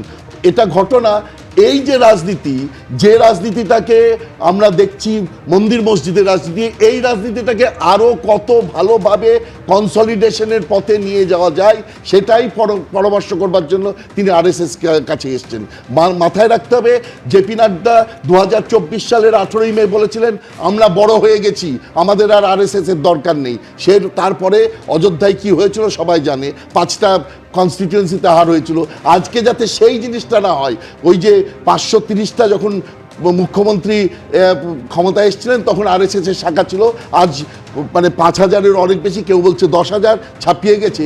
এটার কারণ হচ্ছে এই পরিস্থিতি, এই অনুকূল জায়গা পেয়েছে আরএসএস, এবং সেই আরএসএস এর জায়গাকে খুব স্বাভাবিকভাবেই রাজনীতিবিদ হিসেবে অমিত শাহজি কাজে লাগবার চেষ্টা করবেন, এবং সেইটা যাতে সুচারুভাবে করা যায়, গ্রাউন্ড লেভেলে যাতে আরএসএস বিজেপিকে সমান তালে এগিয়ে নিয়ে যেতে পারে, সেইটার ব্যবস্থা করতেই উনার আজকে এখানে আগমন। বেশ, নিঃসন্দেহে কৃষ্ণ মিত্র অনেকক্ষণ ধরে উত্তর দেওয়ার জন্য মুখিয়ে রয়েছেন। কৃষ্ণ মিত্রের কাছে যাওয়ার আগে অমিত শাহ একেবারে অনুপ্রবেশ ইস্যুতে কি বলেছেন আমি দর্শকদের দেখাবো, তারপরে আমি আসছি তৃণমূল মুখপাত্রের কাছে। দেখুন, श्रीमद शंकर देव जी की भूमि पर कहना चाहता हूं, भारतीय जनता पार्टी का संकल्प है न केवल आसाम, पूरे देश से चुन चुन कर हम घुसपैठियों को निकालने का काम करेंगे, चुन चुन कर।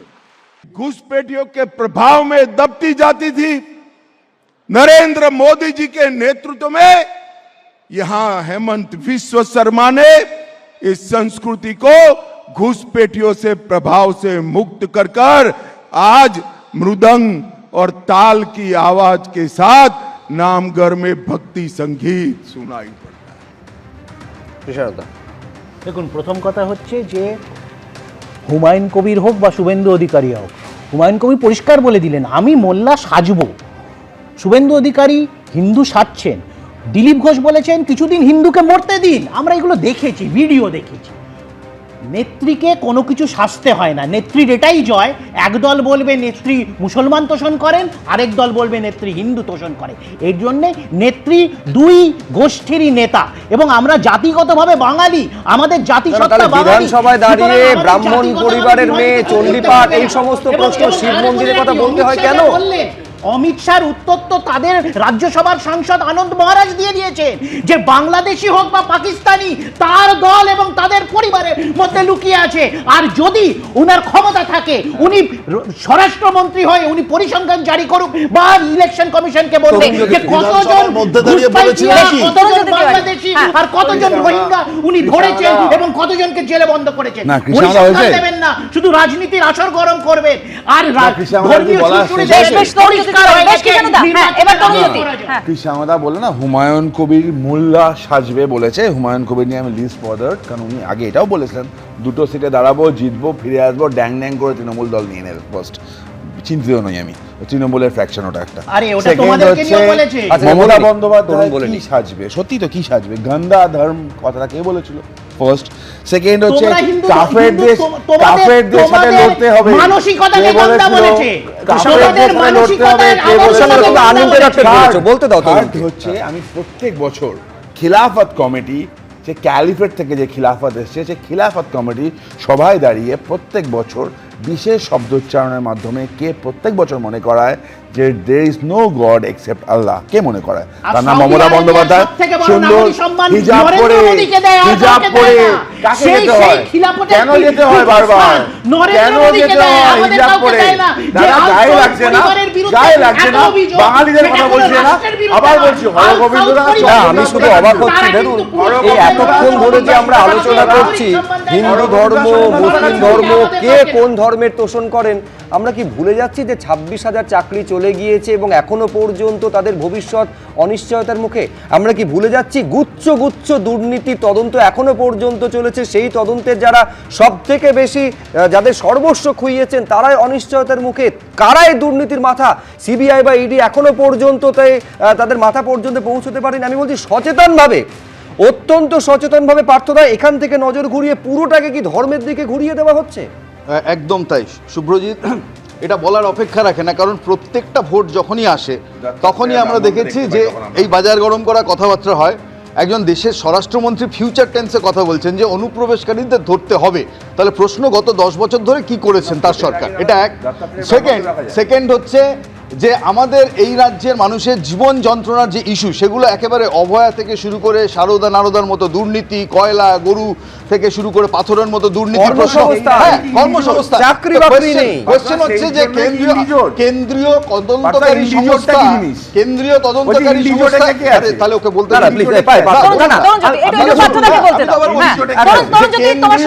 তদন্তকারী সংস্থার পারফরমেন্স কি হবে সেই প্রশ্নের উত্তর তো কেন্দ্রের স্বরাষ্ট্রমন্ত্রীকে দিতেই হবে পশ্চিমবঙ্গে যখন এসছেন। ফলে এখন দেখা যাচ্ছে যে এত বড় দুর্নীতি এবং যেগুলোতে কর্মসংস্থান ব্যাডলি এফেক্টেড হয়েছে গোটা রাজ্য জুড়ে, যেটা ইলেকশনের ইস্যু হতে পারে, আপনি কারেক্টলি মেনশন করেছেন যে সেটাকে গুলিয়ে দেওয়ার জন্য কোথাও হচ্ছে যে ধর্মের ইস্যু আসছে, কারণ এই দুর্নীতিগুলোতে লার্জেস্ট বেনিফিশিয়ারি হচ্ছে এই রাজ্যের শাসক দল তৃণমূল কংগ্রেসের নেতা মন্ত্রীরা। আর আজকে তারা যদি প্রোটেক্টেড হয়, তারা যদি, আমি বলবো না খাউঙ্গা না খানে দুঙ্গা যে কথা মাননীয় প্রধানমন্ত্রী বলেন, আর আমার রাজ্যে বসে খাচ্ছেন এবং খেনা দিচ্ছেন, তারা প্রত্যেকেই হচ্ছে প্রোটেক্টেড হচ্ছেন বাই দি সেন্ট্রাল এজেন্সিস, তাহলে আপনাকে সেটিং ছাড়া কি বলবেন এটাকে? আমি বলছি যে স্বরাষ্ট্রমন্ত্রীকে তো প্রথম জীবন যন্ত্রণার বাঙালির যদি ভাবতে হয়, এই কথা বলতে হবে যে অভয়ের তদন্ত কবে শেষ হবে, সারদা নারদার তদন্ত শেষ হবে কবে, শিক্ষকের নিয়োগ দুর্নীতির আসল মাথা ধরা পড়বে কবে, এই প্রশ্নগুলোর উত্তর বাদ দিয়ে 26-এর ভোট তো হতে পারে না। ফলে আবার বলছি যে সেই গোলপোস্ট পাল্টানোর খেলা, এটা ত্বরান্বিত করতে স্বরাষ্ট্রমন্ত্রী যদি আমি শুধু একটা কথা বললাম যে পশ্চিমবঙ্গের মানুষ রিজেক্ট করবে। আমি শুধু একটা কথা বলবো, আরজি করের অভয়ার কথা বলছিলেন, এই অভয়ার পরিবার কিন্তু বারে বারে সিবিআই এর ভূমিকা নিয়ে প্রশ্ন তুলেছে, এমনকি সিবিআই তাদের তথ্য পর্যন্ত দেয় না, তাদের সঙ্গে যোগাযোগ পর্যন্ত রাখে না, এই অভিযোগ করেছে এই অভয়ের পরিবার। টাইম অ্যান্ড এগেন তারা এইটি কথা বলেছে যে বারবার প্রধানমন্ত্রী স্বরাষ্ট্রমন্ত্রীর সঙ্গে সাক্ষাতের সময় চেয়েও তারা পাননি, ফলে সুবিচার তারা পাননি, এই অভিযোগটা তারা দিনের পর দিন করে গেছেন। অর্থাৎ রাজনীতি এখন ধর্মময়। আমি একটু বিশ্বনাথদার কাছে যাবো। বিশ্বনাথ, অর্থাৎ শিল্প সহ সাম্প্রতিক যে ইস্যুগুলো রয়েছে সেগুলো বাদ দিয়ে একেবারে ভোটের বৈতরণী পার করার একটাই অস্ত্র, তা হলো ধর্ম। হ্যাঁ, কিন্তু এখান থেকে যদি সরতে হয় তাহলে কিন্তু নাগরিকদের, অর্থাৎ যারা ভোটার, তাদেরকে কিন্তু রুখে দাঁড়াতে হবে। আমি পরিষ্কার বলছি, রুখে দাঁড়াতে হবে। শব্দটা বলছি যে শিক্ষা, স্বাস্থ্য, কর্মসংস্থান থেকে শুরু করে ডিএ, রাস্তাঘাট, এই ইস্যুগুলোকে তুলে আনতে হবে। আমি বলছি যে আমরা কিন্তু একটা মানে কুচক্রের মধ্যে পড়ে গেছি। তৃণমূল বিজেপি, বিজেপি তৃণমূলের যে কুচক্র, সেখানে কিন্তু ধর্ম ধর্ম ধর্ম এই প্রশ্নটাই বারবার আসছে। ফলে এখান থেকে বাঁচতে গেলে কিন্তু নাগরিক জীবন থেকেই প্রশ্নগুলো তুলতে হবে যে আমরা কেন মানে প্রাথমিক শিক্ষা পাবো না, প্রাথমিক স্বাস্থ্য পাবো না, আমরা কেন কর্মসংস্থান আমাদের ছেলে মেয়েরা পাবে না, কেন এই রাজ্যে শিল্পহীন হয়ে থাকবে। একদম সেই সাধারণ নাগরিকদের একটাই প্রশ্ন যে কার কাছে গেলে তাদের নিজেদের যে সমস্যা, নিত্যদিনের যে সমস্যা, সেই সমাধান তারা খুঁজে পাবেন, সেই উত্তর সত্যি জানা নেই। আমি রবীন্দ্রনাথ ভট্টাচার্যের কাছে যাব। রবীন্দ্রনাথ বাবু, একটা বিষয় তো ঠিকই যে হিন্দু ভোট কনসলিডেশন বা হিন্দু ঐক্যের কথা বারে বারে বিজেপির তরফে বলা হয়, রীতিমতো প্রচারে মিছিলে পর্যন্ত বলা হয়। আপনার কোথাও কি এটা মনে হচ্ছে যে তৃণমূলের এই মন্দির রাজনীতি আলটিমেটলি ভোট বাক্সে তাদের ডিভিডেন্ড এনে দিতে পারে?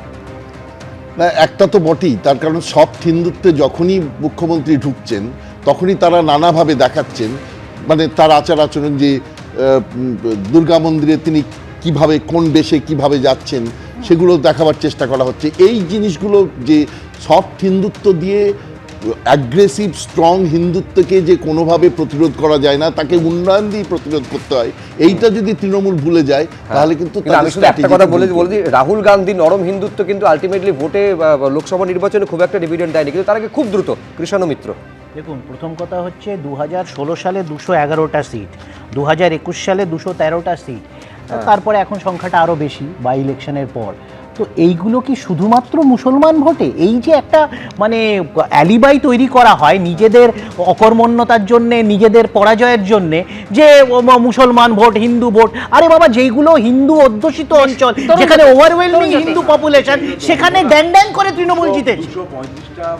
235টা আসনের দম্ভর পতন দেখেছি আমরা, এটাও দেখবো। আমি আবার বলছি, দেখো ওই হিন্দু মুসলমানটা ফ্যাক্টর নয়। দুর্গাঙ্গন, আমি তো বললাম আমি জেলা থেকে আসছি, আমার জেলায় স্টেট জেনারেল হসপিটাল থেকে পেশেন্ট রেফার হয় সদর হাসপাতালে। উত্থান, কার পতন হবে কার উত্থান হবে সে তো ঠিক করবেন সাধারণ মানুষ যারা ভোট দেবেন 2026-এ। আপাতত সেই পর্যন্ত আমাদের অপেক্ষা করতে হবে। আজকের আলোচনা আমাদের এখানেই শেষ করতে হচ্ছে। অন্যান্য সব খবরের জন্য আপনাদের নজর থাকুক এবিপি আনন্দে।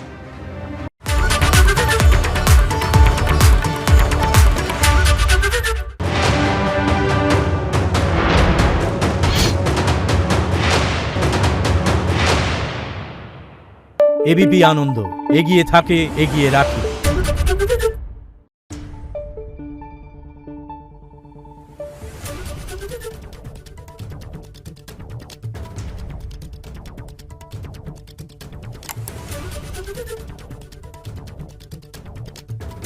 Thank you.